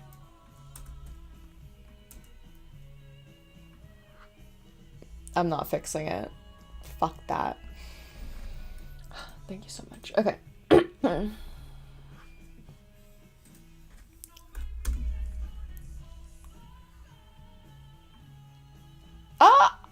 Wow, and I brought them all back. And I did that, and I did that myself. I did that with me. Ah! Quick meme. Does anybody else do the thing too where your brain like confuses Helen Keller and Anne Frank? What? The thing where they just merge. Excuse like I have me? that. It's the same process as like fuck. What the fuck just... Alright, maybe I don't like this browser, because why... Is it just this one? Is it just incapable of doing multiple windows at once? Like, I have one window for my dashboard and then one window for everything else, right? Is it incapable of maintain, like, why can't I click any... Oh my god, this is so irritating. Why does it do this? That's upsetting. Does anybody else do the thing too where your brain like confuses Helen Keller and Anne Frank? The thing where they just merge. Like I have that. It's the same process as like fucking those two, Gary Busey and Nick Nolte. My brain's like, that's the same guy. And then Michael Douglas and Martin Sheen. It's like your brain doing like a mini racism. You know, where it just picks two people and like, yeah, look at all these Gary Buseys over here. You know, I do this with Robert Downey Jr. and the guy that plays Wolverine, Hugh Jackman. I do that with them all the time. But those people look alike. Who do I do it with people that don't look alike at all? That aren't fucking... Whatever. I'm trying to think. Oh my god, I was talking to my friend the other day, and she... There's this IRL person who's named after a president, right? Like Lincoln. And this bitch just starts naming out random fucking presidents, talking about this guy. But she's like not saying like, oh, the guy with the president name. She's just saying like, you know Reagan. Who the fuck is Reagan? I'm sorry, what's his name? Harrison. Who the fuck is Harrison? Who are you you talking about Lincoln? Because you're thinking of presidents? Oh my god. It's so funny. So funny.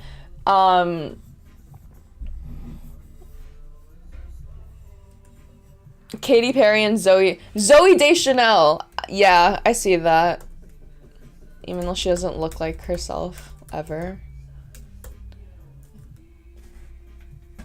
Yeah, I see that. Alright. Jesus Christ. To engage with them? Against, above all, I voted against a million different things that I hated about the last administration. Sure. Their insane desire to start pointless wars around the world.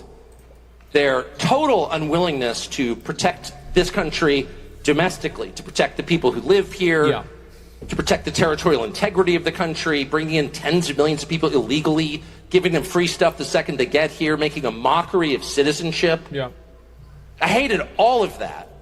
I hated all of that.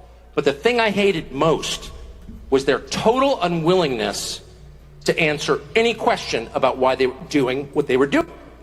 Because it was just too insulting. I think this is probably the point where a lot of people got mainstream radicalized against this was actually with COVID. I think that the way that the government handled COVID and the way that you couldn't question or ask any sort of dissenting opinion about COVID radicalized, I think, a large enough contingency in the population that the damage that did to the trust with the government, like it put it back by like 20 years. And every single time I would just feel like raising the middle finger and screaming obscenities, which is not an adult response, I'll concede, but that's how I felt.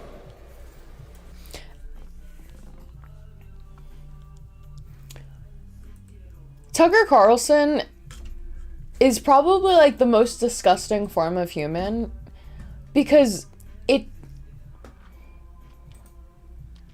way that he's able to utilize rhetorical effectiveness and common sense only insofar as it appeases his ideology is actually disgusting. How quickly he's able to like turn on and off his competence just to defend his ideological...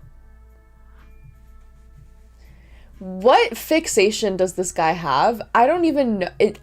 I'm very confused by his motives, other than just foreign.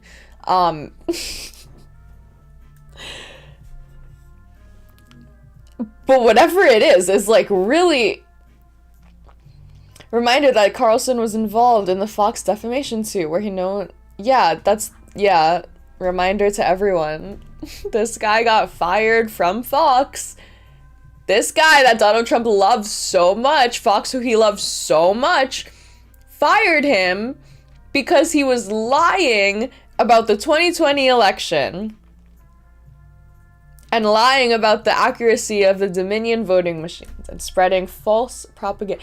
And in the... I don't want to go on a tangent about this. I can't go on a tangent about this, but I'm pretty sure in the lawsuit that was filed that Fox had to settle, like, they had screenshots where he was literally saying, like, I know that I'm lying and I don't care. Like, they had really incriminating, really fucked up screenshots of him going, like, him about to go on air, like, yeah, no, we're fucked. Like, yeah, we're fucked. And he got fired for it.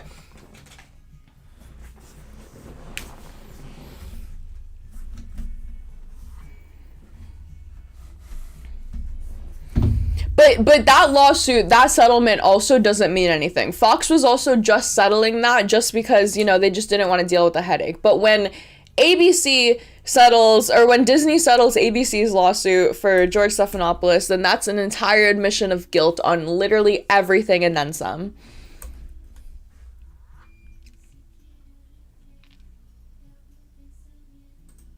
And I think that's really at the heart of why the Epstein thing is so distressing. Oh, here we go. I mean, the guy was some weird sex freak who was abusing girls. Yep. We knew.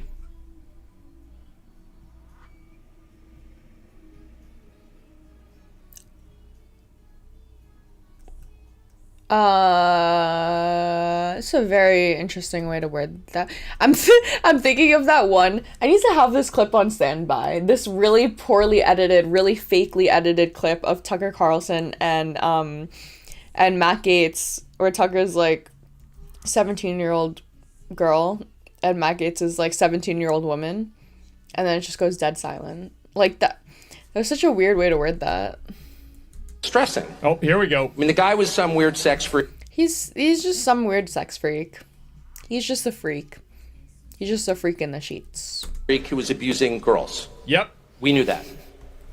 But the fact that the U.S. government... We knew that. Did we?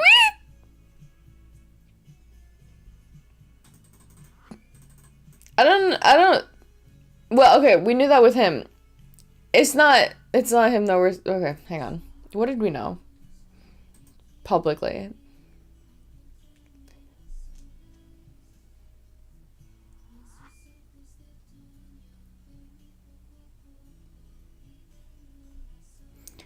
I don't have the energy to go through a whole Epstein thing. I don't think that it was proven that he had that it was like a repeated, like, ongoing, like, cyclic thing, right? Like, I don't think that they found him on like a multiple charges, like intent to continue or whatever that charge would be. The one that I voted for refused to take my question seriously and instead said, case closed, shut up, conspiracy theorist, was too much for me. Well, it's also that I think that he's not going hard enough, at least not yet. Trump was the one who pushed it. He was the one. That's crazy that Asmongold is clocking that. It's actually really crazy that Asmongold is clocking that. Like, yeah, exactly. Like, no one on the left really cared about this, honestly. Not that no one cared, but I think that everyone had, like, the capability to be like, oh my god, the guy that was about to get his entire life ruined killed himself before his entire life got ruined? Whoa. Crazy that happened. One that started putting out names. He said Prince Andrew. He said Bill Clinton. He said that. Why the fuck were you saying this if it wasn't true? Because he talks out his ass and he just says whatever gets like the biggest cheer and the biggest applause. And unfortunately, that was it. Why were you saying this? And he either owes us an explanation or he owes them an apology. Because going around and implying some guy is some sort of collaborator with a generational pet. I don't know if it's crazy because he's being forced to actually reconcile with it now. There was that attempt from Destiny as a community brigading Asmund's chat with evidence, and Asmund was basically just ignoring it and being as stubborn as possible to reap the benefits of running cover for Trump. Oh, about like the Epstein stuff? I feel like a huge So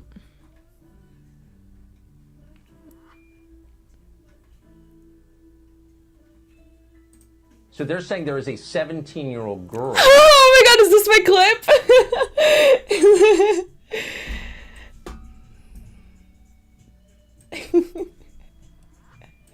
So they're saying there is a 17-year-old girl, 17-year-old woman who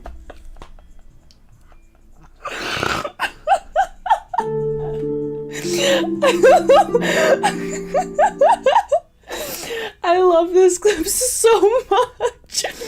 It's so, I need like a disclaimer whenever I play this. It's so falsely edited. Like it's edited so dishonestly. Like that's not at all the series of events in which they ask these questions and in which those pauses occur in the interview. But it's just so fucking funny. Because he does say, like those words are said. It's just not back to back. Oh my god, this is so funny. Thank you so much for making this. I love this so much. Thank you. Pedophile and kind of insinuating that they were doing the same thing is total reputation destruction. Complete reputation destruction. Why the fuck is he not coming? Like, I think he should be held accountable for that. You're just making up bullshit. Never apologize, right? Well, it's not even about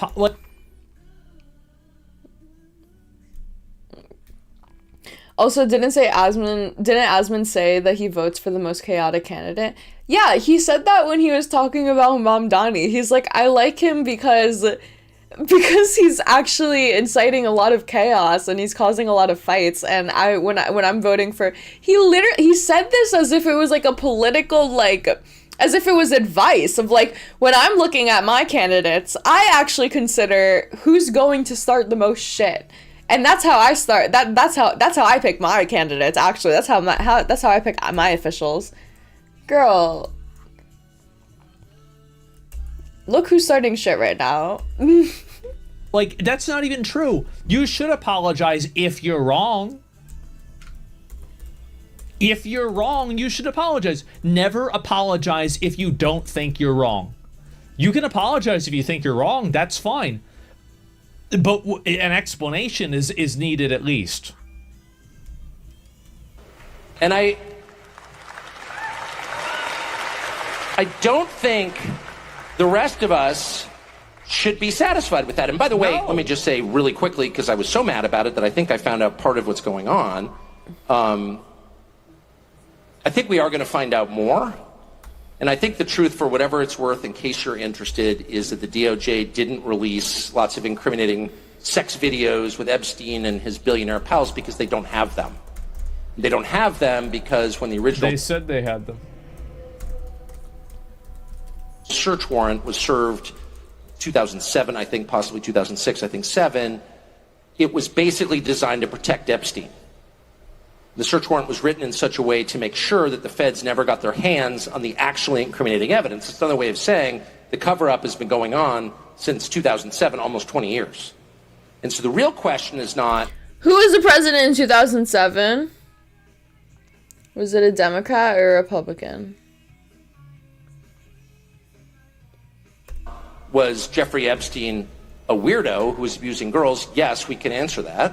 The real question is, why was he doing this, on whose behalf, and where did the money come from? Yeah. Why was he doing this, on whose behalf, and where did the money come from? So even if he was sexually abusing girls, even if he was raping 13-year-olds, he was only doing that because Bill Clinton paid him to, okay? What is that? And those are the questions that need to be answered. And I think it's entirely fair to ask them. True. And it's not adequate to say anyone who asked them is somehow desecrating the memory of little girls who died in Texas. I'm not going to put up with that answer. It's a bullshit answer. It was probably, I think it may have been the worst answer Trump has ever given to any question ever. Care who gives that answer. That is not acceptable. And I think the real answer is Jeffrey Epstein was working on behalf of intel services, probably Israel, not American. Israel, and we Israel have every Israel right to ask Israel on whose behalf Israel was he working? Israel. How does Israel the guy go from Israel being Israel?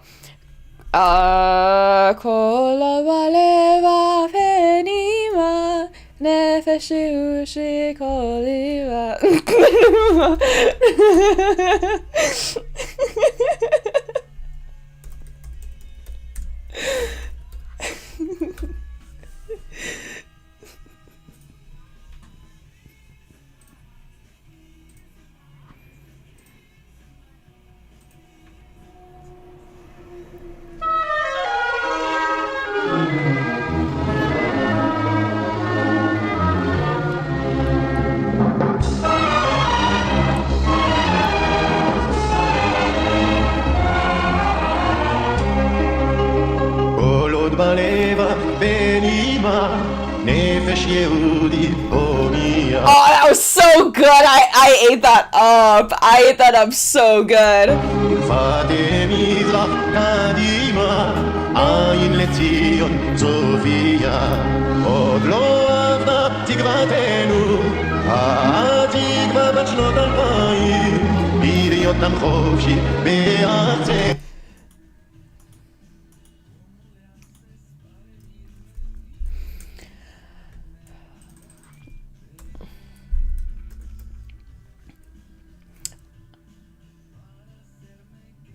I don't know. Hang on. I actually don't know if there's any tangible. Let me say that clearly. I'm saying this is such a meme. The Israel thing was such a meme. I actually don't know. Maybe there is like super solid evidence that Jeffrey Epstein was like a fucking Israeli intel spy. Strangely suspicious that this is coming out at this time and being perpetuated by these people. Like Candace Owens literally made an entire fucking hour-long video. Which I don't even know if I'm going to be able to get to the Epstein stuff. I spent so much fucking time doing nothing.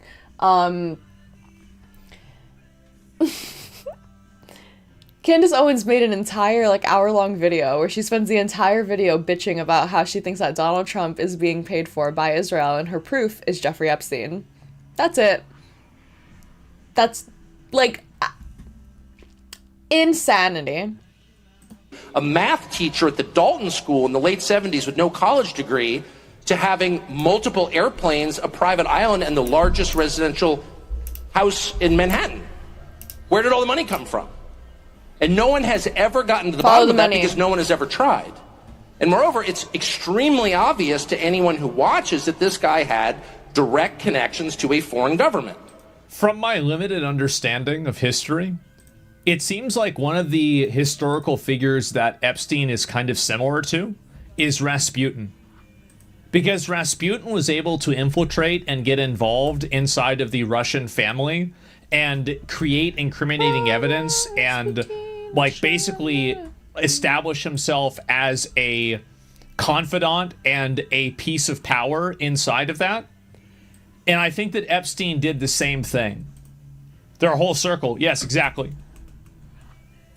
I don't know, maybe that's a crazy thing for me to say, but I feel like from what my understanding is, it's a big stretch.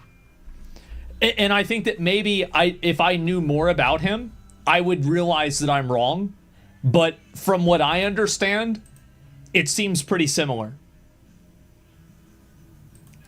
Now, no one's allowed to say that that foreign government is Israel because we have been somehow cowed into thinking that that's naughty. There is nothing wrong with... Shut it down! Shut it down! Saying that. There is nothing hateful about saying that. There's nothing anti-Semitic about saying. There's nothing even anti-Israel about saying that. I've spent my entire life pretty much in Washington thinking... Oh! Oh my god, this is irritating me so I need to switch browsers. I'm sorry. I need to switch browsers. I can't do it. I tried it, Dia. I can't do it. Solely because of this. Why are you fucking incapable of doing multiple fucking stream? Why are you incapable of doing multiple fucking stream? What? Multiple windows. Why can't I have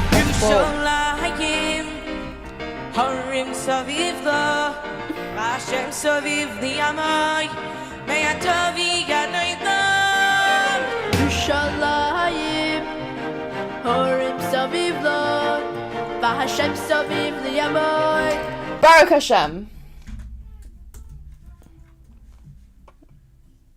That's naughty. There is nothing wrong with... Shut it down! Shut it down! Saying that. There is nothing hateful about saying that.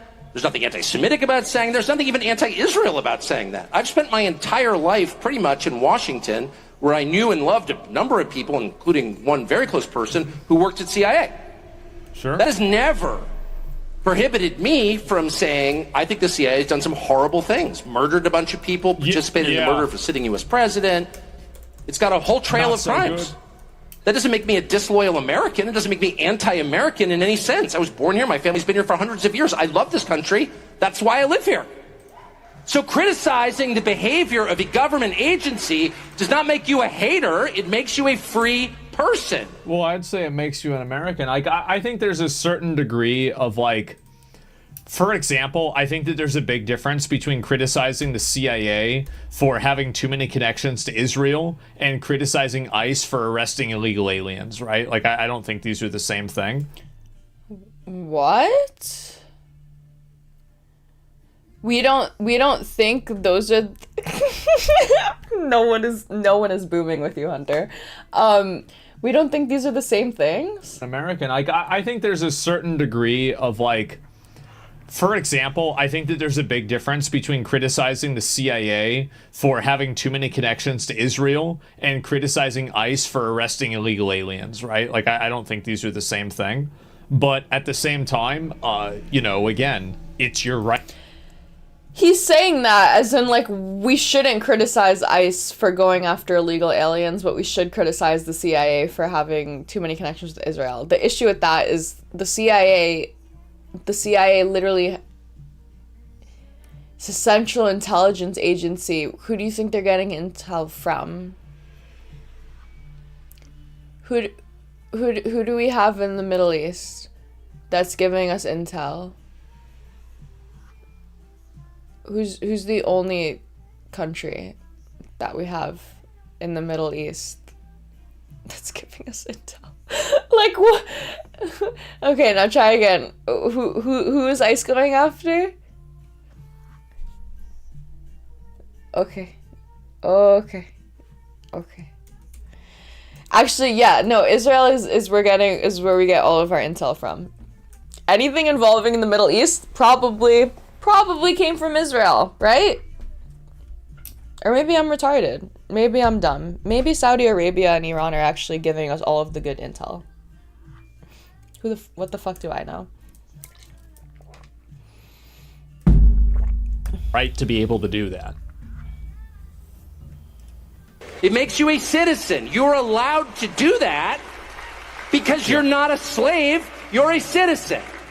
And you have a right to expect that your government will not act against your interests, and you have a right to demand that foreign governments not be allowed to.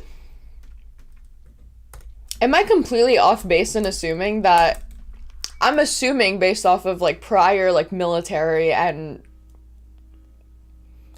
like cyber infrastructure that we have there, there's no way that the US and Israel are not working together significantly more to gather intel than any other country in the Middle East, right? Like there's...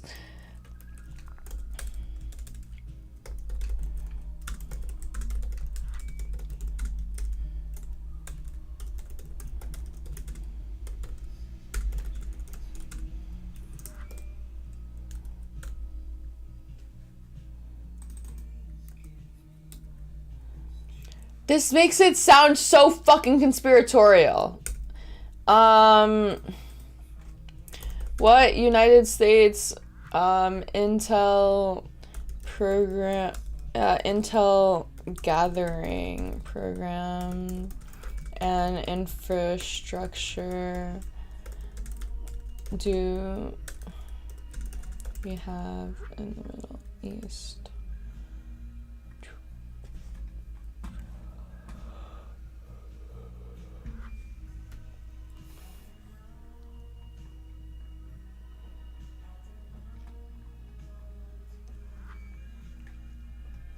Cutter.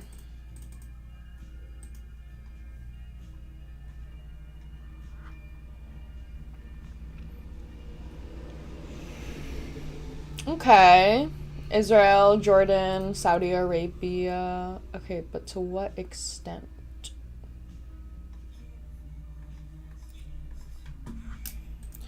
To what?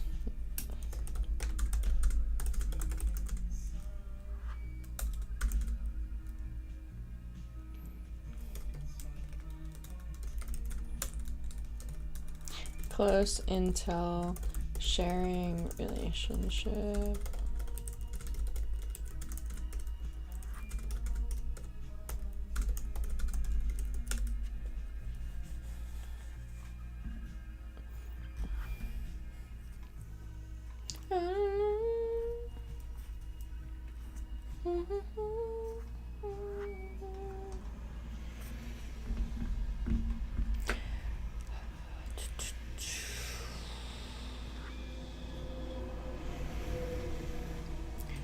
Transaction. Okay. Okay. Maybe that's what I should have identified. Feel like you can argue, and people definitely do, that the relationship between the United States and Israel is transactional in that like, I don't know, people think that the US is like funding everything, but like it's not transactional in the way that it would be blatantly like the United States and Israel publicly put forward that they are allies, that they are friends, that they are supportive of each other in their success as a country and economic prosperity and whatever, right?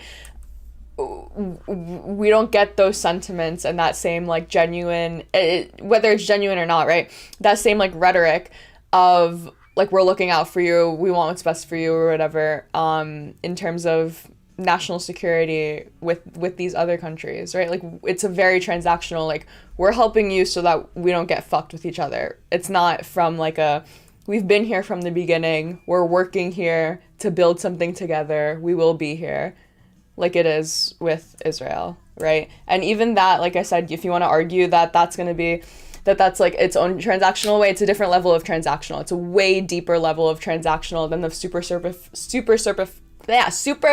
superficial like avoiding mass destruction that you get. I think that's what I meant by like a uniquely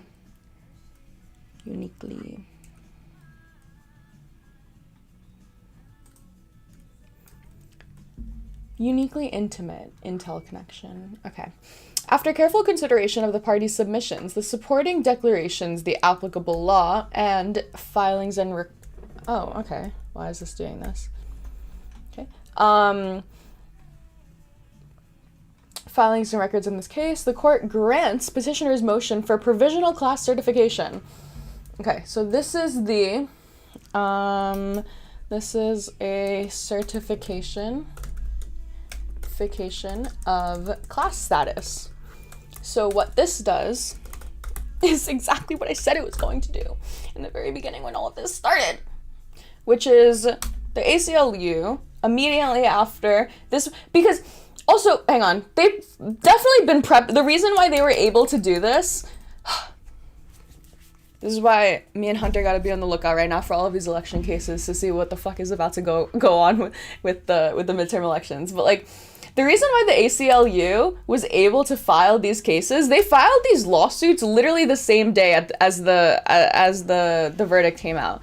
Like on June 27th, same day after the verdict came out, they had these lawsuits written and filed and ready to go, because it was so crystal clear from all of the arguments and from the transcript, literally from the guy literally saying in the transcript that he was able to, or that it wouldn't be an issue if we were to move forward with class actions, right? Like, basically gave away exactly how to bypass this law and how to bypass this ruling, right? So, like, they probably had all of these verdicts and all of these, like, all of these appeals that they mass filed ready after they did the court arguments, ready to be filed as soon as the verdict went out. And then we got 3. We got New Hampshire, we got Maine, and we got Massachusetts. We got 3 so that they could be... One of them was bound to get through, right?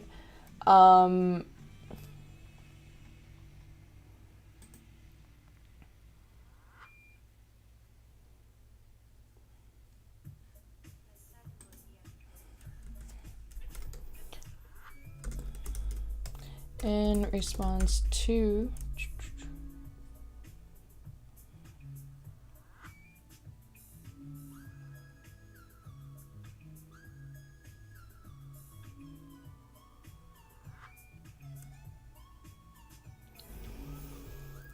Good night, Louie.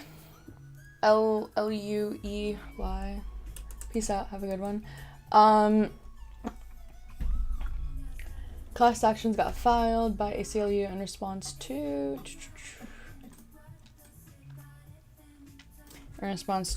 verdict.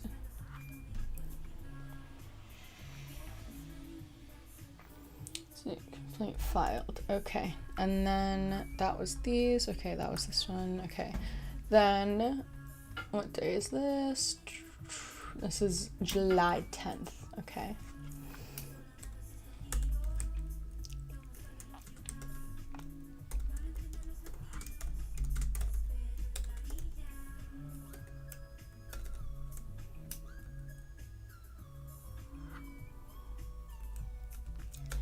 On July 10th, this complaint, nope, this complaint gets filed.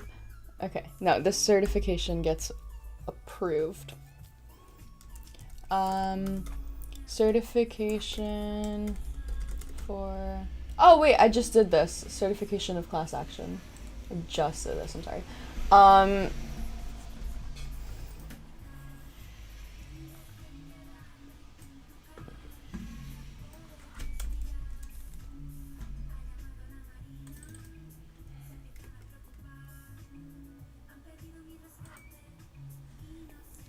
Why did it do that? That's lame. Super lame.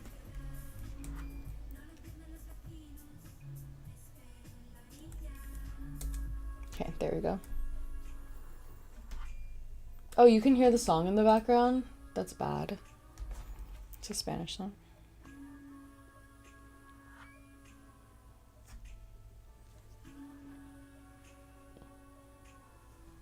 Song rec.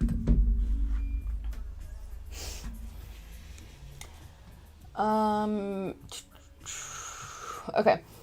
So ACL began filing suits to continue to halt birthright citizenship following the verdict. Now this lawsuit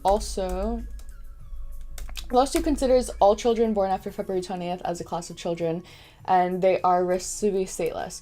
It also, sorry, not it also, but it's doing the same. Oh, they said a $1 bill. Did they set a $1? Okay. Wait, hang on. The court hereby finds that the class petitioners have demonstrated likelihood of success on the merits of their claim. That the class, these are qualifications that they need. Okay, so they need to prove likeliness on merits of their claim. They're likely to suffer irreparable harms if the order is not granted, and that the potential harm to the class petitioners if the order is not granted outweighs the potential harm to respondents if the order is granted. So this is, I'm pretty sure this is just like the basic qualifications, or like the bare minimum that you need for any lawsuit to be filed, or for any claim. Like you would need to do successive merits, irreparable harm, and harm outweighs harm to whatever. Okay. Pursuant to XYZ, all of these different places, all of these different federal departments, in their official capacity, are enjoined and restrained from enforcing the executive order protecting the meaning and value of American citizenship.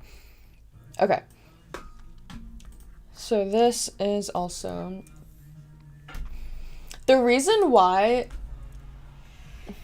just so we know, the reason why they have to manually list out here every single federal department that would be implicated by the order is because of the way that they worded the order. It's only that the United States, no department or agency of the United States shall issue documents recognizing United States citizenship or accept documents issued by state, local, and other governments. Which, this is another thing. Like I said, in my journey of fighting this birthright citizenship thing, I'm so at the beginning, right? But like, this is another thing that I would go down, okay? Let's say this executive order does get passed, okay? Can states issue birthright citizenship? Can states issue birthright, like, documents? Who's issuing these documents, okay? Because as far as I know, New York State issued my birth certificate. I didn't get a birth certificate from the federal government. I got a birth certificate from New York State. So if New York State continues to issue birth certificates to people, and it's just the case that the United States is no longer accepting those birth certificates by people, then what the fuck are we using to prove citizenship for anyone? Like, if it's just the case that these agencies aren't allowed to accept birth certificates, how is anyone able to prove citizenship in any way if they're just not allowed to accept it? Obviously, they're going to make some type of stipulation where it's like only the most recent, only if you were born in 2025 or whatever. But even like, would the citizenship be indicated by Social Security?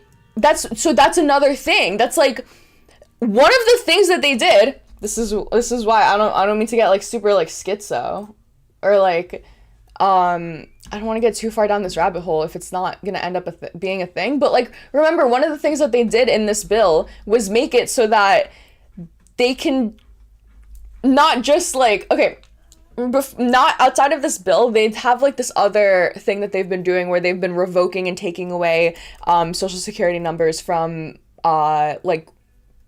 immigrants that are here, like different asylum claims, like different like temporary programs or whatever that are paying taxes, right?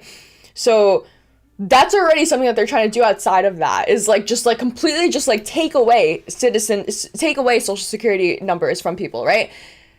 As far as like people with Social Security numbers go, they made it that in this bill, if you are an immigrant and you have a valid Social Security number, if you're not a citizen, you don't get shit. Like you don't get any federal aid, you don't qualify for any tax breaks, you don't qualify for any type of like welfare, any type of like anything from the government at all if your Social Security number doesn't show up as citizen. And then it also makes it where if you fuck up on your Social Security number, like there's some type of like clerical error, they have the ability to just like straight up reject you now without any type of like audit or any automation or anything.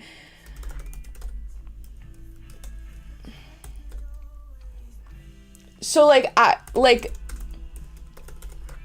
this is like the I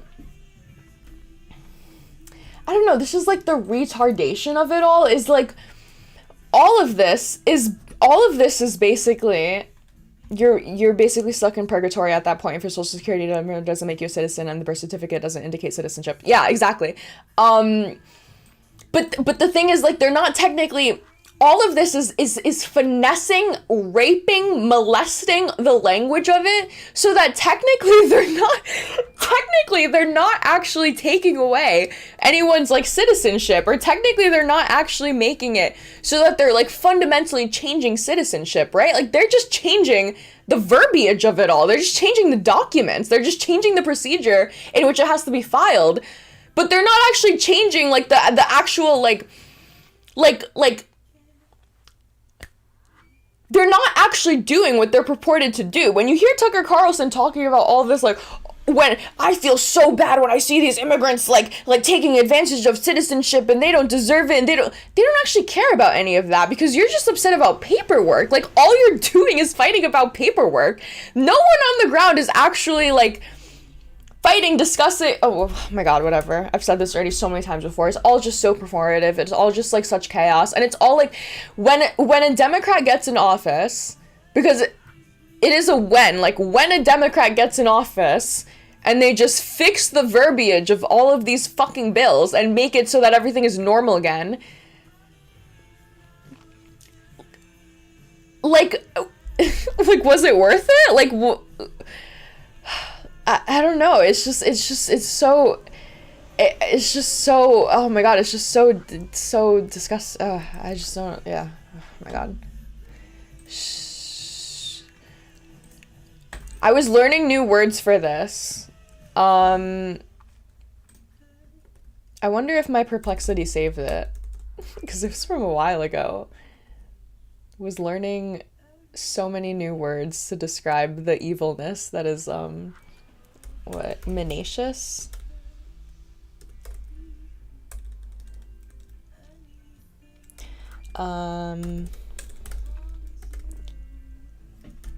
Fuck. Oh, doesn't remember. That's so lame. Oh, this is... It doesn't even... Does it not save for my entire history? I've definitely had perplexity longer than just the 6th. Maybe it doesn't save my entire history. I actually kind of like that.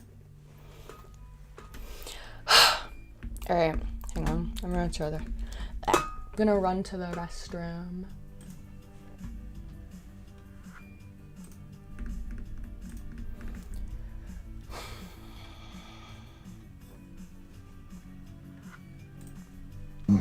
And that, I think, is how a healthy democracy works. And unfortunately, I think both outside government and inside government, sometimes we get so cynical, or we want maximalist outcomes. We want all of what we want all the time, right now. And that's not how in a big, complicated, messy, noisy country like this, our democracy is going to work. Everybody has to figure out that push and pull that over time incrementally leads to extraordinary progress. Can I push back on that? Of course. See? It's happening already. I'm curious, in this moment in which we are currently living, for a lot of people it feels as though the people who are speaking up and trying to change our society are not in fact being heard, and that change is coming not from outside the system, as you suggest, but rather from within the system. Oh, well, and I wonder if... You were if, asking me about what it felt like for me coming up. Oh, well, You didn't ask me about what the heck is going on right now. Now that's a whole nother... No. I did have... That's a whole nother kettle of fish. I did have how has this changed now that you're out of office? During my presidency, I didn't hear the out of office thing. It's changed a lot in the last few years, yeah. Well, but the I agree with you, actually, but the premise that the way you create change in a democracy comes from below and not from above, I continue to think is solid. Are you rethinking that? No, I'm not rethinking at all. But what we're also witnessing is that when the system is captured by those who, let's say, have a weak attachment to democracy, are not. Well, I don't even think that's a controversial statement at this point. No, I'm actually being serious now. It was a controversial statement. Now it is self-acknowledged. I mean, if you follow regularly what is said by those who are in charge of the federal government right now, there is a weak commitment to what we understood, and not just my generation, at least since World War II, our understanding of how a liberal democracy is supposed to work. And when I say liberal, I don't mean left. I mean liberal in the sense of believing in rule of law and independent judiciary and freedom of the press and freedom of assembly and protest and compromise and pluralism. All those institutional norms and laws that were embodied in the Constitution imperfectly and then over time were expanded so that we had a basic understanding of, like, I can't just be picked up on the street and hauled off to another country. That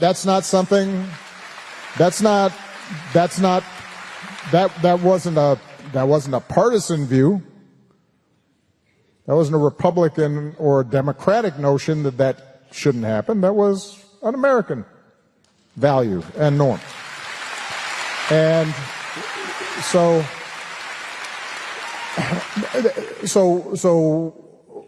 what I believe it continues to be that there has to be responses and pushback from civil society, from various institutions and individuals outside of government, but there also has to be people in government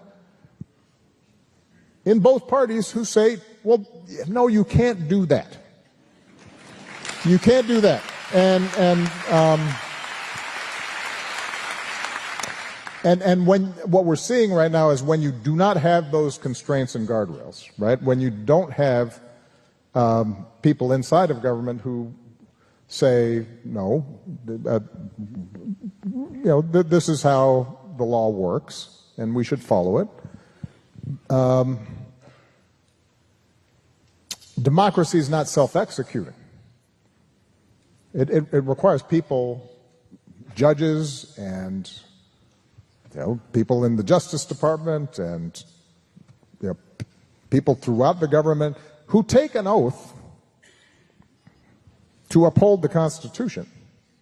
It requires them to take that oath seriously. And when that isn't happening, we start drifting into something that is not consistent with American democracy. It is consistent with autocracies. It's consistent with Hungary under Orban. It's consistent with places that hold elections but do not otherwise observe what we think of as a fair system in which everybody's voice matters and people have a seat at the table and there are checks and balances and nobody's above the law. And we're not there yet completely, but I think that we are dangerously close to normalizing behavior like that. And we need people both outside government and inside of government saying, let's not go over that over that cliff because it's hard to recover. And part of the reason I think it's interesting, when I was when I was first elected, we were in the middle of a huge global financial crisis. It had started on Wall Street, so understandably, other countries were annoyed about it. And the Iraq War, obviously, was not popular around the world. And so our reputation and our leadership globally had dipped pretty significantly. And so I come in first year, and I'm doing a lot of travel and making a lot of speeches and holding town halls and like this in foreign countries. And one of the raps that I got from the opposition, from the Republican side, was, he's on an apology tour. And basically what they were arguing was that I wasn't just going around bullying other countries and telling them that we're better than you, which I thought was a bad strategy to get them to cooperate. I don't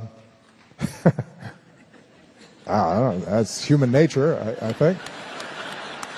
But what they always missed, and what I would always say everywhere I went around the world, was what makes America exceptional is not that it has the biggest military. It's not that it has the largest economy. What really makes America exceptional is that it's the only big country on earth, and maybe the only real superpower in history, that is made up of people from every corner of the globe.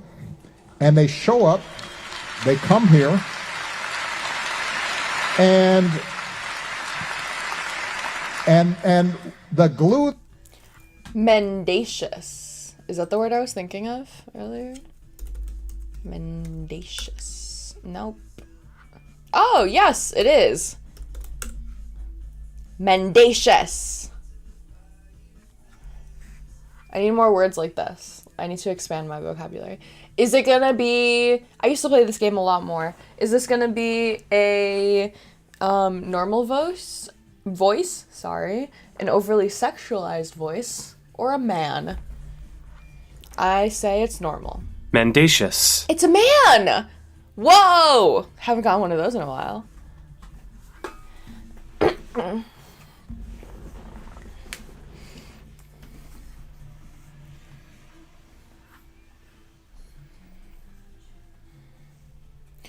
One parallel legal argument, which isn't far off, is, well, Americans can't have freedom of speech and assembly and not be allowed to elect representatives in challenge case,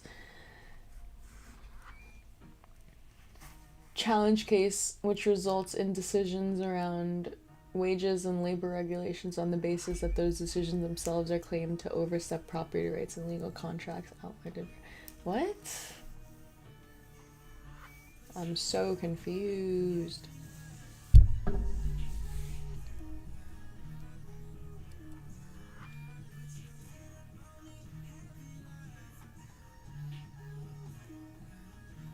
Is this in response to what Obama was saying?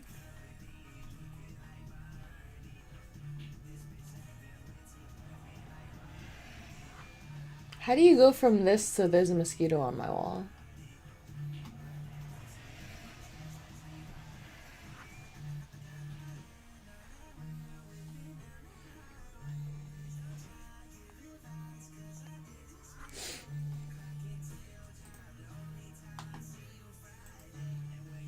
Ask Dea about John. Yeah. Do I want to go to his channel? See, why am I unable to open any fucking links? This is absolutely ridiculous. Absolutely insanely ridiculous and stupid and retarded and stupid and ridiculous and stupid. Stupid. Retarded. It didn't even give me anything. How do I say? Whatever.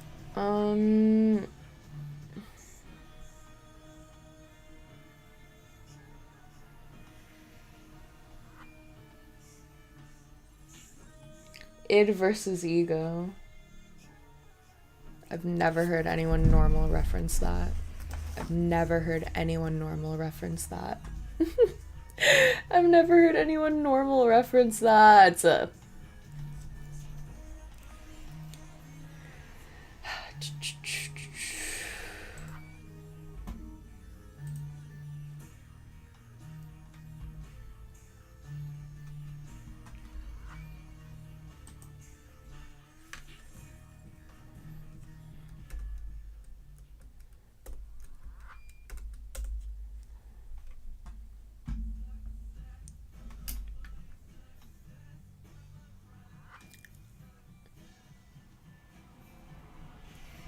Is there audio? Am I...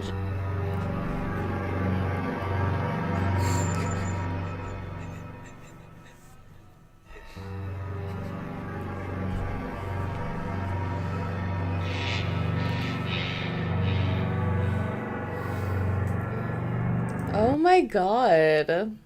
What the fuck? See, shit like this makes me like scared to be online. Maybe I shouldn't. Maybe I'm not cut out to be like a public person. What the fuck is wrong? What the fuck? What the fuck is going on here? Like, what is this?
Actual fuck.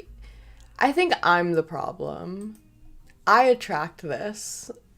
There's something wrong with me. Oh my goodness. There's just so many of them. Whoa. Whoa. Whoa.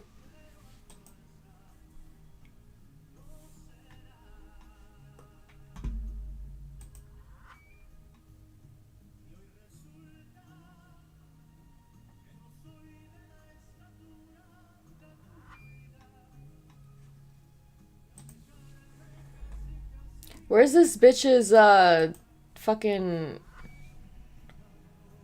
Where's her interview with Nick Fuentes? Did she not post it? Was it just on Twitter? There's no way she just posted it on Twitter.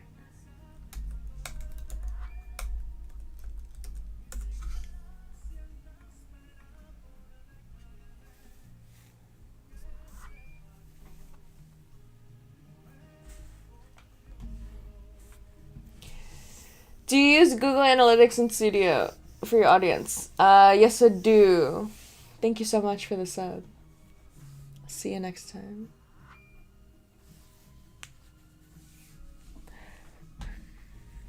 What am I looking at?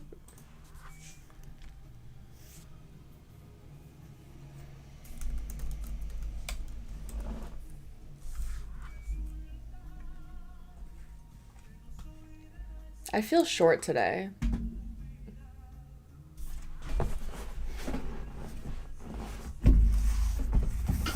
Did I position my camera differently? I like just realized how low I am on the screen. Wow.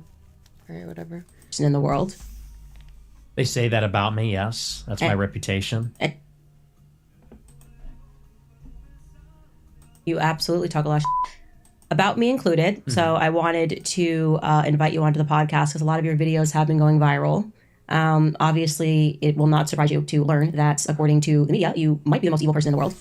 They say that about me, yes. That's my reputation. And definitely anti-Semitic, racist, misogynist. There have been real fears of people speaking about your Groyper movement. So I did something before this interview. I went back into my phone and wrote Nick Fuentes. I wanted to try to remember the first time that I actually heard your name.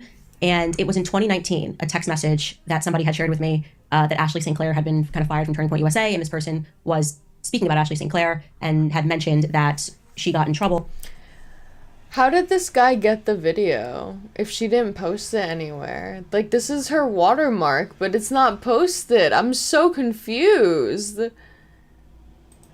Did she do like a members only thing? Because usually it shows like the members only. It's not alive.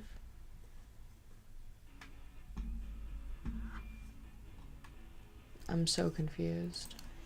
A while back or whenever it happened because she took a photo with you and that you were this big anti-Semite. And then later that year I had a conversation about the Groypers. It was something that I had never seen before, who were showing up on college campuses and asking questions about conservatism to various speakers, whether it was Rob Smith, Dave Rubin, and asking, hey, if we're conservatives, why are we promoting gay people? Right. You're the person that is the face of that movement. So Yes. Can you just tell me, I guess, a little bit about Nick Fuentes before the Groyper movement? Sure. Well, yeah, that was my big claim to fame. That was kind of about the first. And I said, I like the sound of that. I said, we'll call it America First. So question, how old are you exactly at this time? I was 18. 18. Okay, so all of this sort of happened 17, 18 years old, or this all happened very quickly at the age of 18? Right. Okay. Yeah, and it all happened rapidly, you know, and this was a time when I was still even figuring out what I'm about, you know, because I'm a teenager. And the Middle East, which is something Joe Biden said, who's an AIPAC. Middle East, which is something Joe Biden said, who's an AIPAC man. I think that Dave Smith is somebody who, because he's a paleo-libertarian, like Murray Rothbard, like Ron Paul, like a lot of these guys, he is someone who, because he's anti-war, is sort of forced to confront the Israel lobby. Because if you're anti-war, ideologically, you have to talk about who's driving it, which is the Israel lobby. But he's not a religious Christian. He's a religious Jew or agnostic or atheist.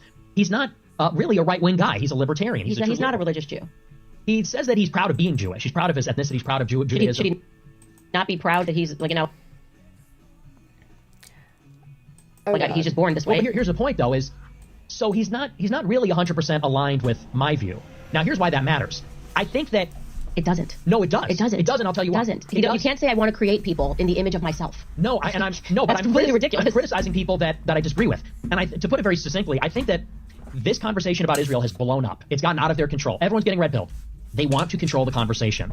And I think that Dave Smith is somebody that, because he's Jewish, because he's libertarian, they have selected him as a convenient spokesperson for it. Because he doesn't really have a problem with Jews and their Jewishness. He doesn't really talk about the whole fifth column aspect of it. He talks about a very narrow aspect of it, which is there's this Israel lobby and they're sort of influential and they're driving us to war. That's one small selection. So you think, just to clarify, you think he's like a psychological operation? Yeah, effectively, yes. Okay. And I don't think he's doing that knowingly, but I think that they're creating the bounds of the debate by having him be the spokesperson, because who is choosing him as a spokesperson? I mean, Joe Rogan, I could not disagree with that more. I just want to say that I patently disagree with you on this one. This is crazy. I think that he has moved the ball forward so much for, first and foremost, a lot of American Jews to have the courage to even question Israel, because in the same way that we were kind of brought up in the classroom with the, I guess you want to call it emotional engineering around the Holocaust, learning about the Holocaust as like the biggest, most evil event that ever happened. Imagine if you're Jewish and you learn about that. It's the same way that Black Americans in the classrooms learn about slavery. So I understood the trigger emotional response that Black Americans had during BLM, because there was so much conditioning that happened in the classroom that makes them think that when someone says white supremacy is back, you have to riot. And I will extend that same understanding. I disagree with it, but I understand that when October 7th happens, it's almost like a childhood trauma for these people. Right. You learn this, your whole existence, existential crisis for you that something happened. What is a bond even? I feel so dumb right now. I took a civil law class. I took a college course in civil law. Unfortunately, I guess I didn't retain any of the fucking information. I don't even know what a tort means. This beeping is gonna drive me crazy. What is a bond in civil law? What does that do?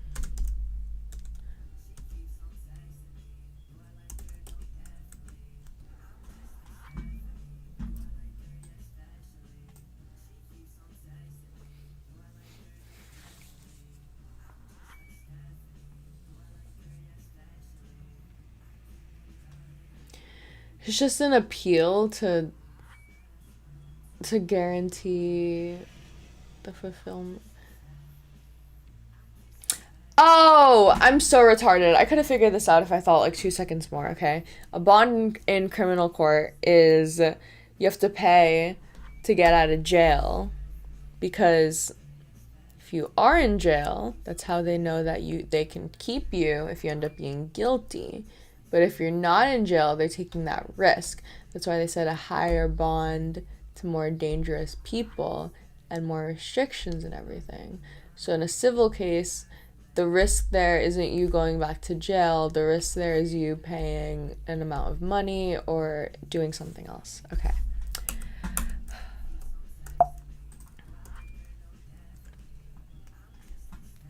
They set bond at $1. So they have 7 days to appeal this. This was filed 4 days ago. My cat just knocked something over in the kitchen. No. How do I do the thing where I reference a tab?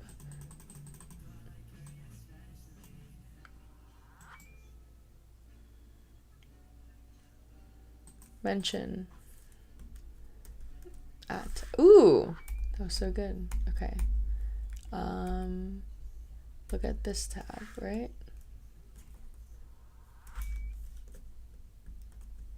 Yes, that one. Okay.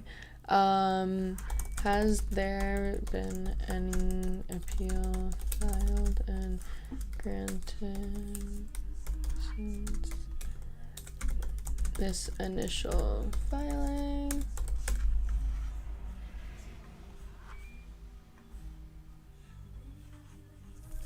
In Israel, and then you add in the fact that the ADL is sponsoring these trips to kind of make sure that they stay into this, this is who you are, and if somebody questions this, like we could end up in the Holocaust again, you have to have some sort of understanding, an understanding, even if they're wrong, right? You have to give them a little bit of time, a little bit of grace here.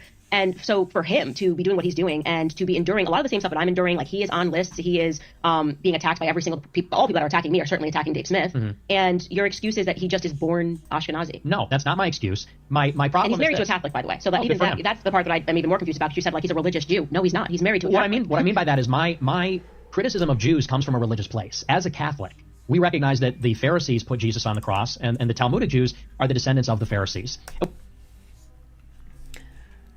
What the fuck? I didn't realize that was contended. The Romans put Jesus on the cross, no?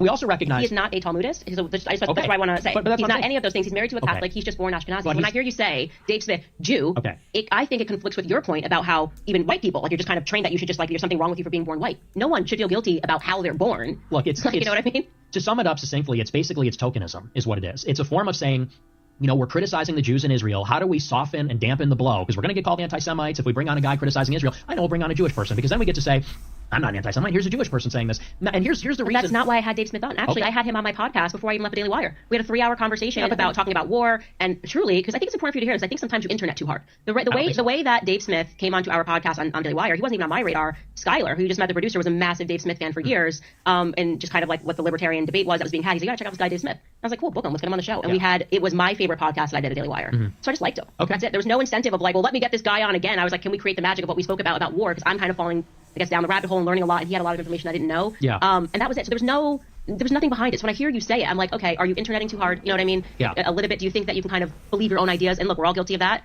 No, and look, I mean, I'm going to stand by my point here, which is that me and Dave Smith are not ideologically on the same page, and will never be, because I am a Catholic and he is Jewish. Because he is Jewish, he still has affinity with Jewish people. And so my end game is to say, look, Thomas Aquinas said that Jewish people should be basically enserfed to the Catholic Church. I don't believe that. But the idea that we...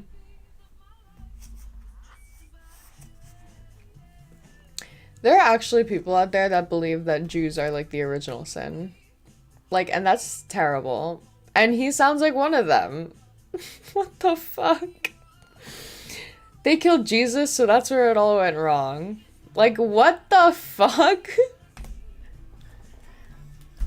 I'm pretty sure this is, like, debunked in, like, biblical academia.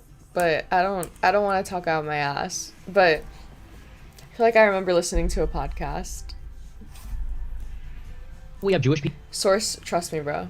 people in America that are billionaires, that are running all the major media conglomerates, that are influencing the government, and they take advantage of the dual citizenship, it literally cannot be allowed. Like by definition, systematically or systemically, this creates problems. And so when I go on my show, I'm saying we can't have Jewish people in government. Like, we can't have them having billions of dollars. This is a problem. It's like a national security problem because they are a fifth column. And as evidenced by recent developments, they're not loyal to America. Now, I agree with you, and that's why I want to add this. I agree with you on the point that there is this operating fifth column of Zionism. No. Okay? No, but I want to be clear, and I'll tell you this is where we disagree. All right. Because I think it's ridiculous to say to someone who's literally just born, he's like, I'm Ashkenazi, that is just his DNA, who is married to a Catholic, so you cannot call him a religious Jew. He is not a Zionist. He hasn't even been to Israel. So how do you just condemn him? And then also, how is that not toxic to what you're trying to do? So if you're saying that your entire platform is, I want to awaken people to this fifth column. Well, if I'm a Jewish person, okay, and I'm being raised, and I'm worried about Israel because I kind of grew up and was told that I have to care about this because of whatever it is, and I see this guy who's just going, Jew, guilty, you're Jew, doesn't matter, DNA, like you're 23andMe up there, Jew, guilty, okay?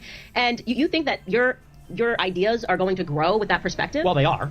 So that's happening. But is that because of thanks to you or thanks to Dave? I think it's thanks to me. But if you're asking me, I will answer. If you're lecturing me, no, I'll take a lecture. I genuinely I'm asking the question sincerely. You think it's growing because of you and not because of people like Dave who are going, okay, like, yeah, you can also think like this. It's okay to have this perspective. Like, you think it's because they're watching your show and they're going, he's got it right. Let me give you a direct answer about the first part about Dave Smith. Just because he's born Jewish. What did he say when he went on Joe Rogan and he debated, what's the guy's name? He debated the British guy, I forget. Douglas Murray. Douglas Murray. When he debated Douglas Murray said, and you hear this is the woke right phenomenon, which Dave has criticized, but Douglas said, there is this dark... Okay, yay! I finished my Birthright citizenship. Huzzah. Okay, so now I have to make my Patreon. Thank you so much.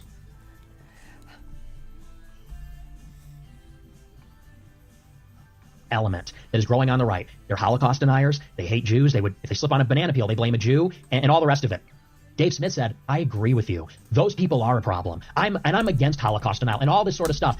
Joe Rogan went on the attack against Jake Shields, who's a friend of mine and a fighter and a boxer. And you see this over and over and over again with people like Dave Smith and even someone like Daryl Cooper, who's not Jewish. And I talked to Daryl recently, we kind of made amends, but Daryl Cooper put out an article on his Substack saying the same thing. He said, I started talking about the Jews, I opened up this can of worms, now that's all people want to hear about. He said, so I'm done talking about it because there's people that can't handle it and they're taking it too far. And when I hear that from Daryl Cooper, when I hear that from Dave Smith, when they say Israel's our satellite, our aircraft carrier, I say something's not right here. There's clearly a subtle difference here. And that has a lot to do with, maybe Daryl Cooper not being a complete radical. And I think that has a lot to do with Dave Smith being Jewish because he says that his ancestors died in the Holocaust. Now, I don't think that he'll ever be able to say, in the way that I can, that maybe the Holocaust wasn't legitimate or, maybe there's more to the story on World War II because it's his grandparents. Okay, but...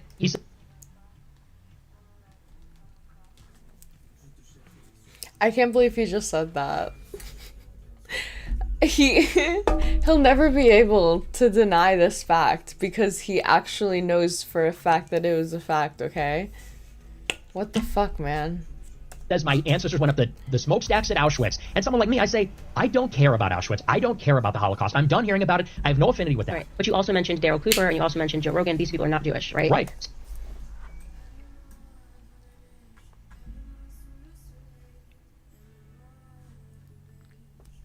So are you saying that they're all condemned? Like, why does it matter? If Dave Smith, maybe he believes that, maybe he's wrong, maybe he believes it, who knows? If Joe Rogan says that, maybe he's wrong, maybe he believes it. Let's say we don't know. Daryl Cooper, what is the difference between these three individuals? Like, why is one represent a problem for you versus like your idea? Going back to what you said, right? Let's tackle the idea. Let's actually debate the idea. So do you not see how you run into conflict with yourself? You're like, well, here's my story. I just wanted to debate the idea. And then when it comes to Dave Smith, rather than saying, I disagree with what you just said about whatever topic, saying that there is this strand, let's actually have the debate because the better idea will win. That's how my brain works. Yeah. There's actually no way that MOG started from a MOG. I actually refuse to believe in any anachronism. Sorry, not anachronism. I've been saying that word too often lately. What is that? What is that called? No. What the fuck is that called? Acronym. There we go. Thank you so much. Thank you so much for that. Well, here's why. Because this is another form of gatekeeping. When Joe Rogan says, okay, you're cool. Dave Smith is cool. But Jake Shields, he's a Holocaust denier. That's not cool. That's dark and evil and real anti-Semitism. You hear that all the time. They say, are you like a Dave Smith guy or are you a real anti-Semite? Because you know what they say? If you're a real anti-Semite, you're out of the club. You don't get invited on the show. Piers Morgan won't have me on the show. He banned me. Tim Pool banned me. Joe Rogan banned me. And it's like, wait a second. So, clearly some people are able to go on these shows and express some form of the view, which is, again, like what you're saying, there's this Israel lobby. But if you go out and say, you know what, 6 million, I'm not buying it. You know, I think this is a political narrative. I think it's atrocity propaganda, serving a fifth column. Suddenly they say, well, that's real anti-Semitism. We want nothing to do with that. You know, you remain outside. And so, and look, it's not to me about, you know, people then say, oh, well, you're envious. Look, I love doing my show. I love doing what I do. I want the real truth to prevail. And there is this concept of a limited hangout. This is a CIA tool, and I'm sure you've heard of it, but for your audience that maybe hasn't, when they believe that disclosure is inevitable, a secret, a taboo, hidden narrative that they don't want to get out, when it's inevitable that it is going to go out, what they will do is they will leak out some of the truth.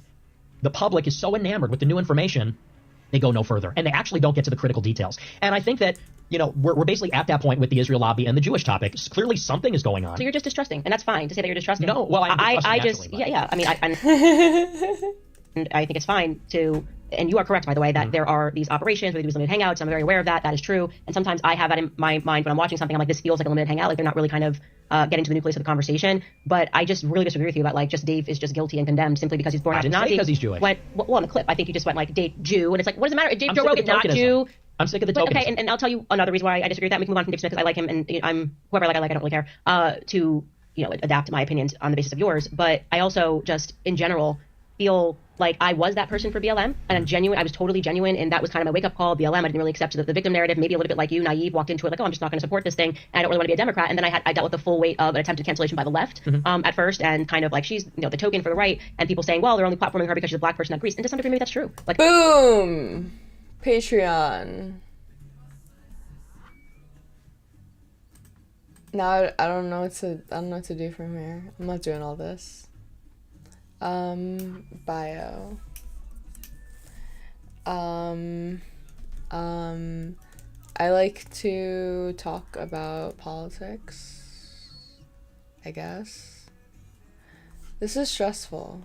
I can't do this live. I'll think about this later.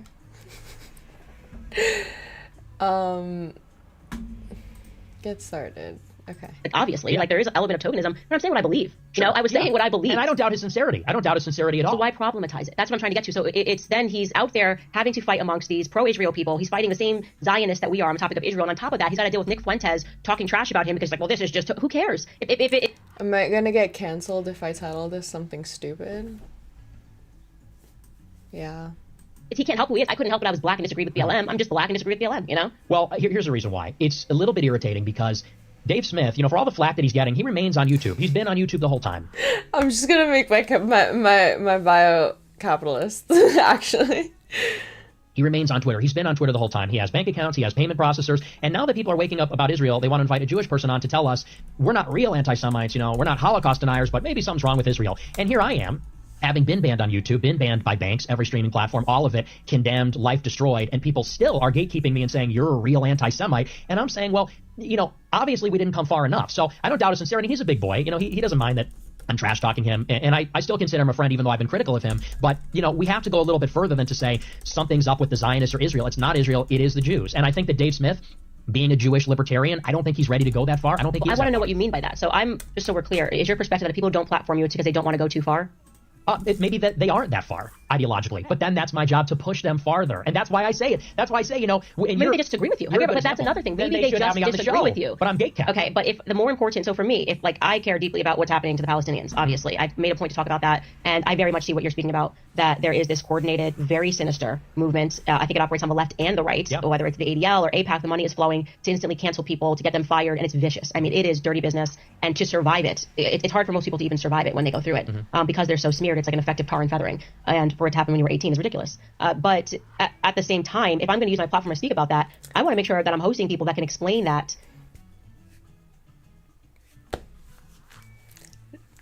I'm so scared of tax stuff. I'm so scared of the word taxes. What does that mean? I don't do any tax exemptions or anything like that. What? I'm so scared of doing something wrong with taxes. I'm so terrified of that.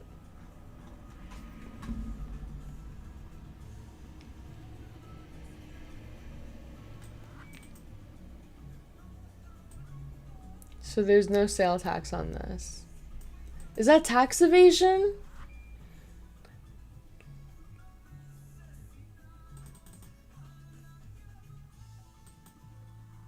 That's kind of fucked up, because then I would still have to pay taxes on that, no? Because you still have to pay taxes on gifts. WTF. This is what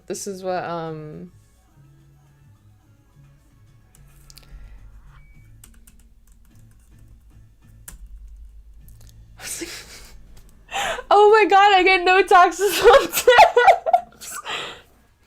You're so right. I'm so good. To people that otherwise may not even be aware of that. Right. Right. So if you're going to host, why are you sitting this person down on your show? Well, because we're having a conversation about something that's important. I can either learn from that person, right? Or I think that this person can teach something to my audience, right? Mm-hmm. If I were to host you, and that was the clip that's coming out, do you think people are going to go, yeah, that just made me realize, here I am, just believing that we should, I'm a normal conservative like you. You said you're 18, I like these people. And the first thing I hear Nick Fuentes say is, Dave, they're not going to think that you're a good person. This is concern trolling. I'm sorry. No, this is tone policing, and this is concern trolling. It is absolutely. Tone policing. Hold up, let's back it up because I'm going to let you speak. It is not tone policing. What I am saying is that that was such a good clock.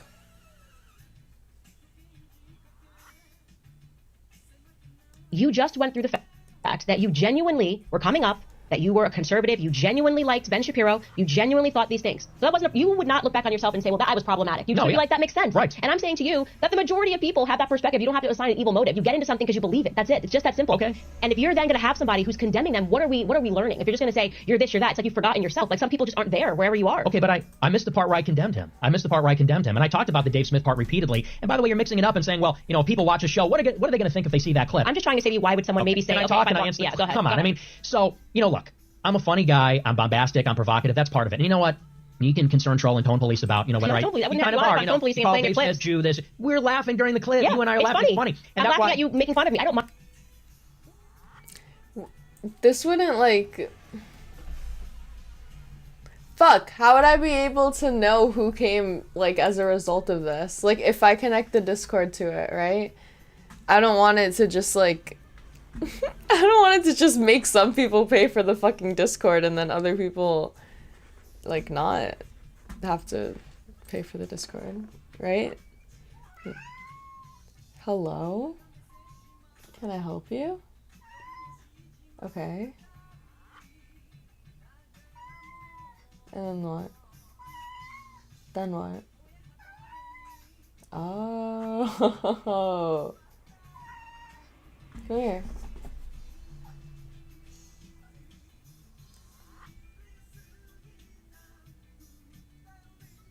No?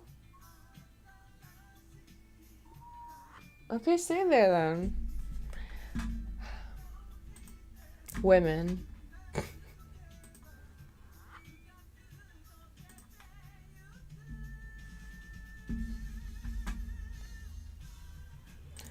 Here we go. Okay. Patreon will automatically invite new members to your Discord server when they subscribe to a tier.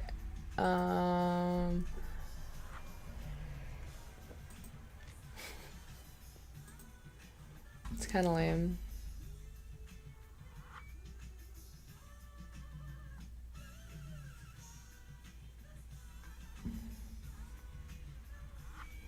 Wait, this has to be a new tier? Fuck. I don't want to put a...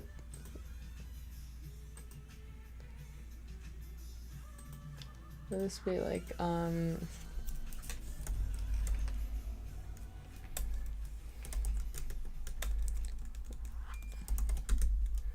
what would I name this in the Discord?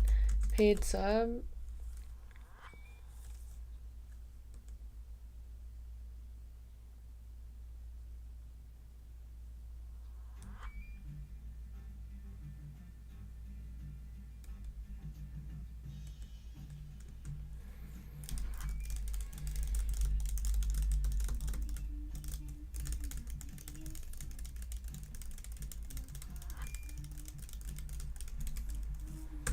I don't. That's it. Just paid. Okay, that's it. 3. Why is this a thing? I don't like that. Okay, never mind. I don't want to do this. I don't want to put the.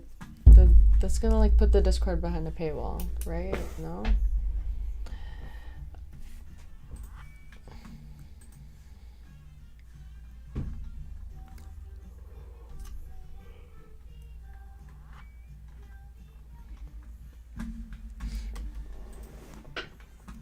Right. I might Yeah, I actually, after I finish this, I'm just gonna peace out. But I want to figure out how to, like, fucking do this.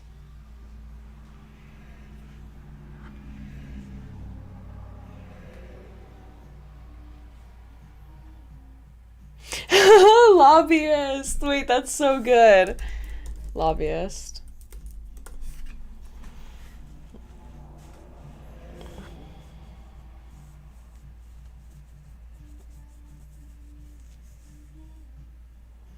Lobbyist. If they're lobbyists, I have to make them more expensive. Sorry. I'll make the other one 3 and then I'll make this one 5.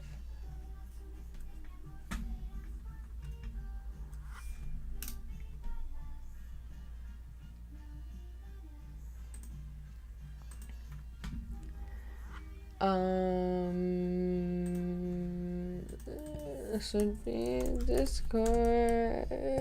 I just burped. Special.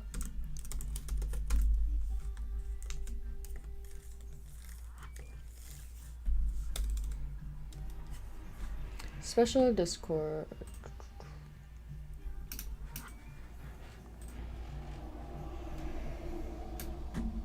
Boom.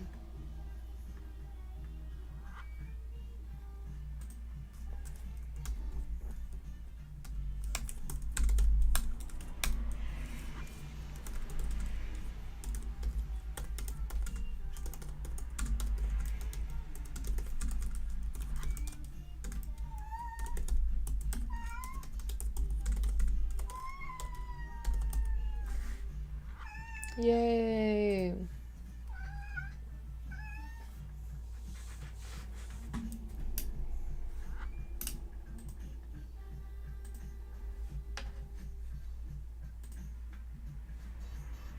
I'll add more things to that. There you go. Boom. Can we get less than $3? Can I make it 2? Thank you.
This is too passive aggressive.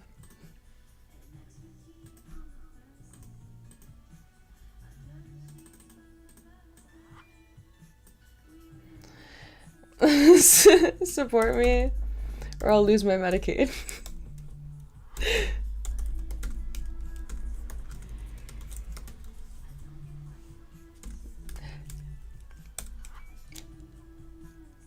Is that funny? Is that like funny? I think that's funny. I'm gonna save that. I think it's funny because hang on, which one is the old person one and which one is the Medicare v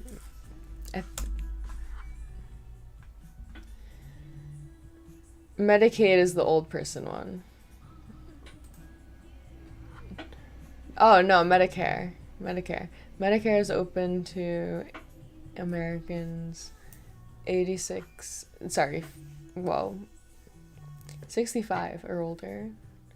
Medicaid. Okay, yeah, I'm on Medicaid.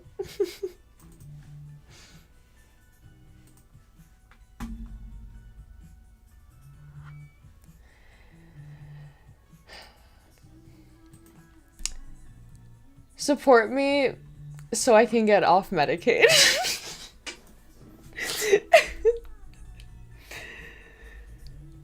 Is that because that one is serious and it's still funny. Okay.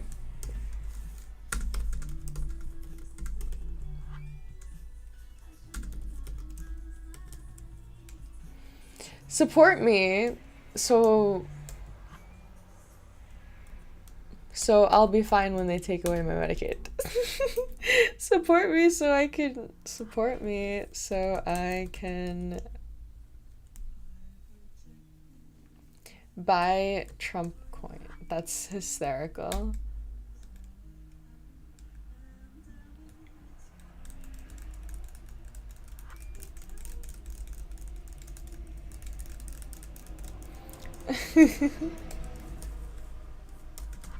I mean, in this economy.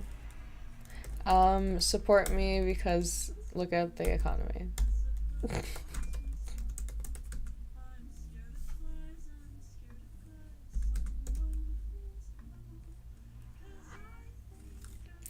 A wild Patreon appeared. That's so scary. What the hell?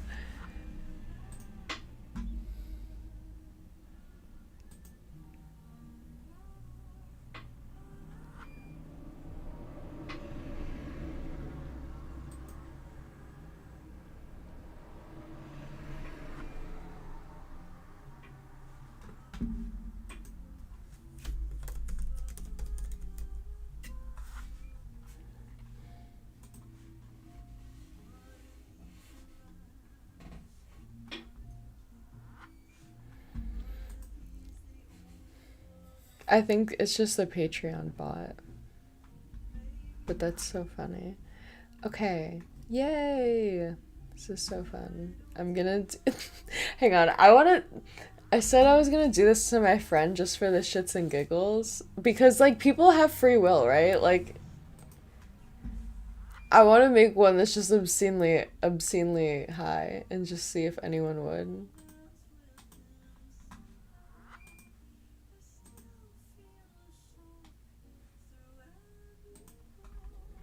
How do I add another tier? What the fuck? Oh.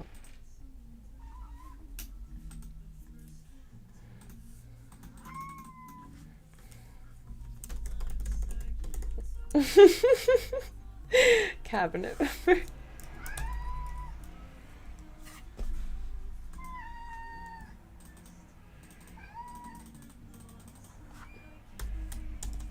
I'll rewrite the tax code just for you.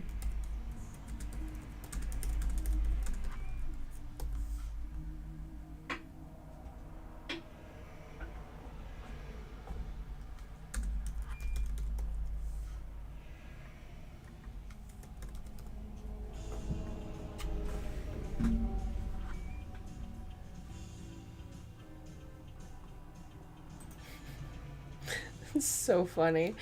Whoa, with tax? Huh? That's kind of crazy. Why would it be that much with an additional iOS app? That's insanity.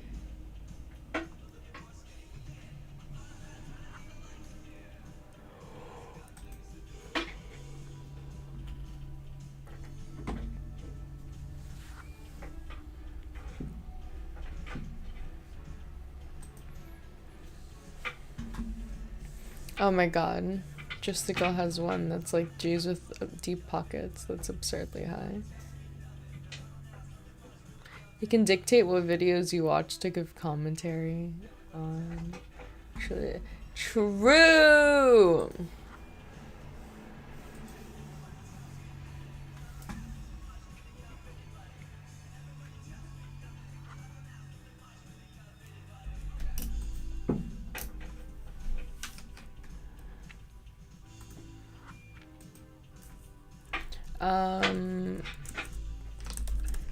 Complete control.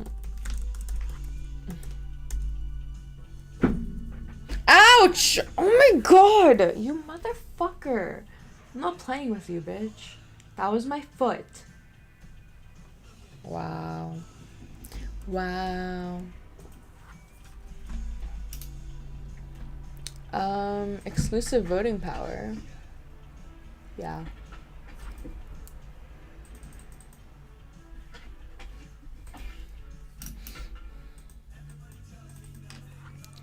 New content control.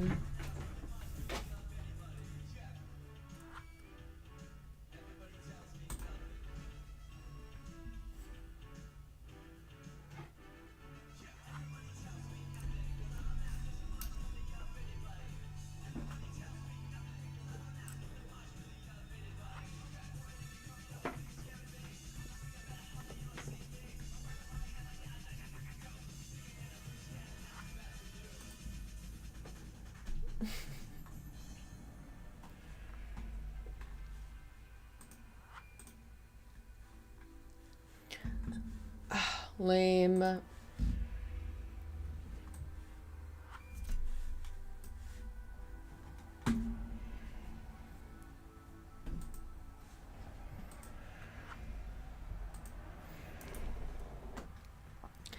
Do I even have my, oh, I have this profile picture. Okay, it's good enough.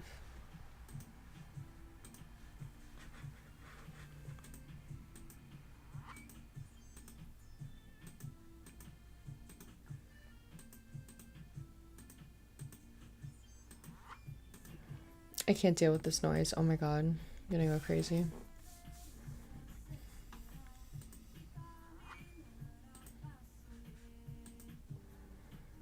Where did this... Hang on, literally, where did this just go? Oh, there we go. Boom. Boom. Yay! Okay. Boom, boom. Now I have a little profile picture. There we go. Okay. What are you researching? Nothing anymore. I'm going to sleep. LOL.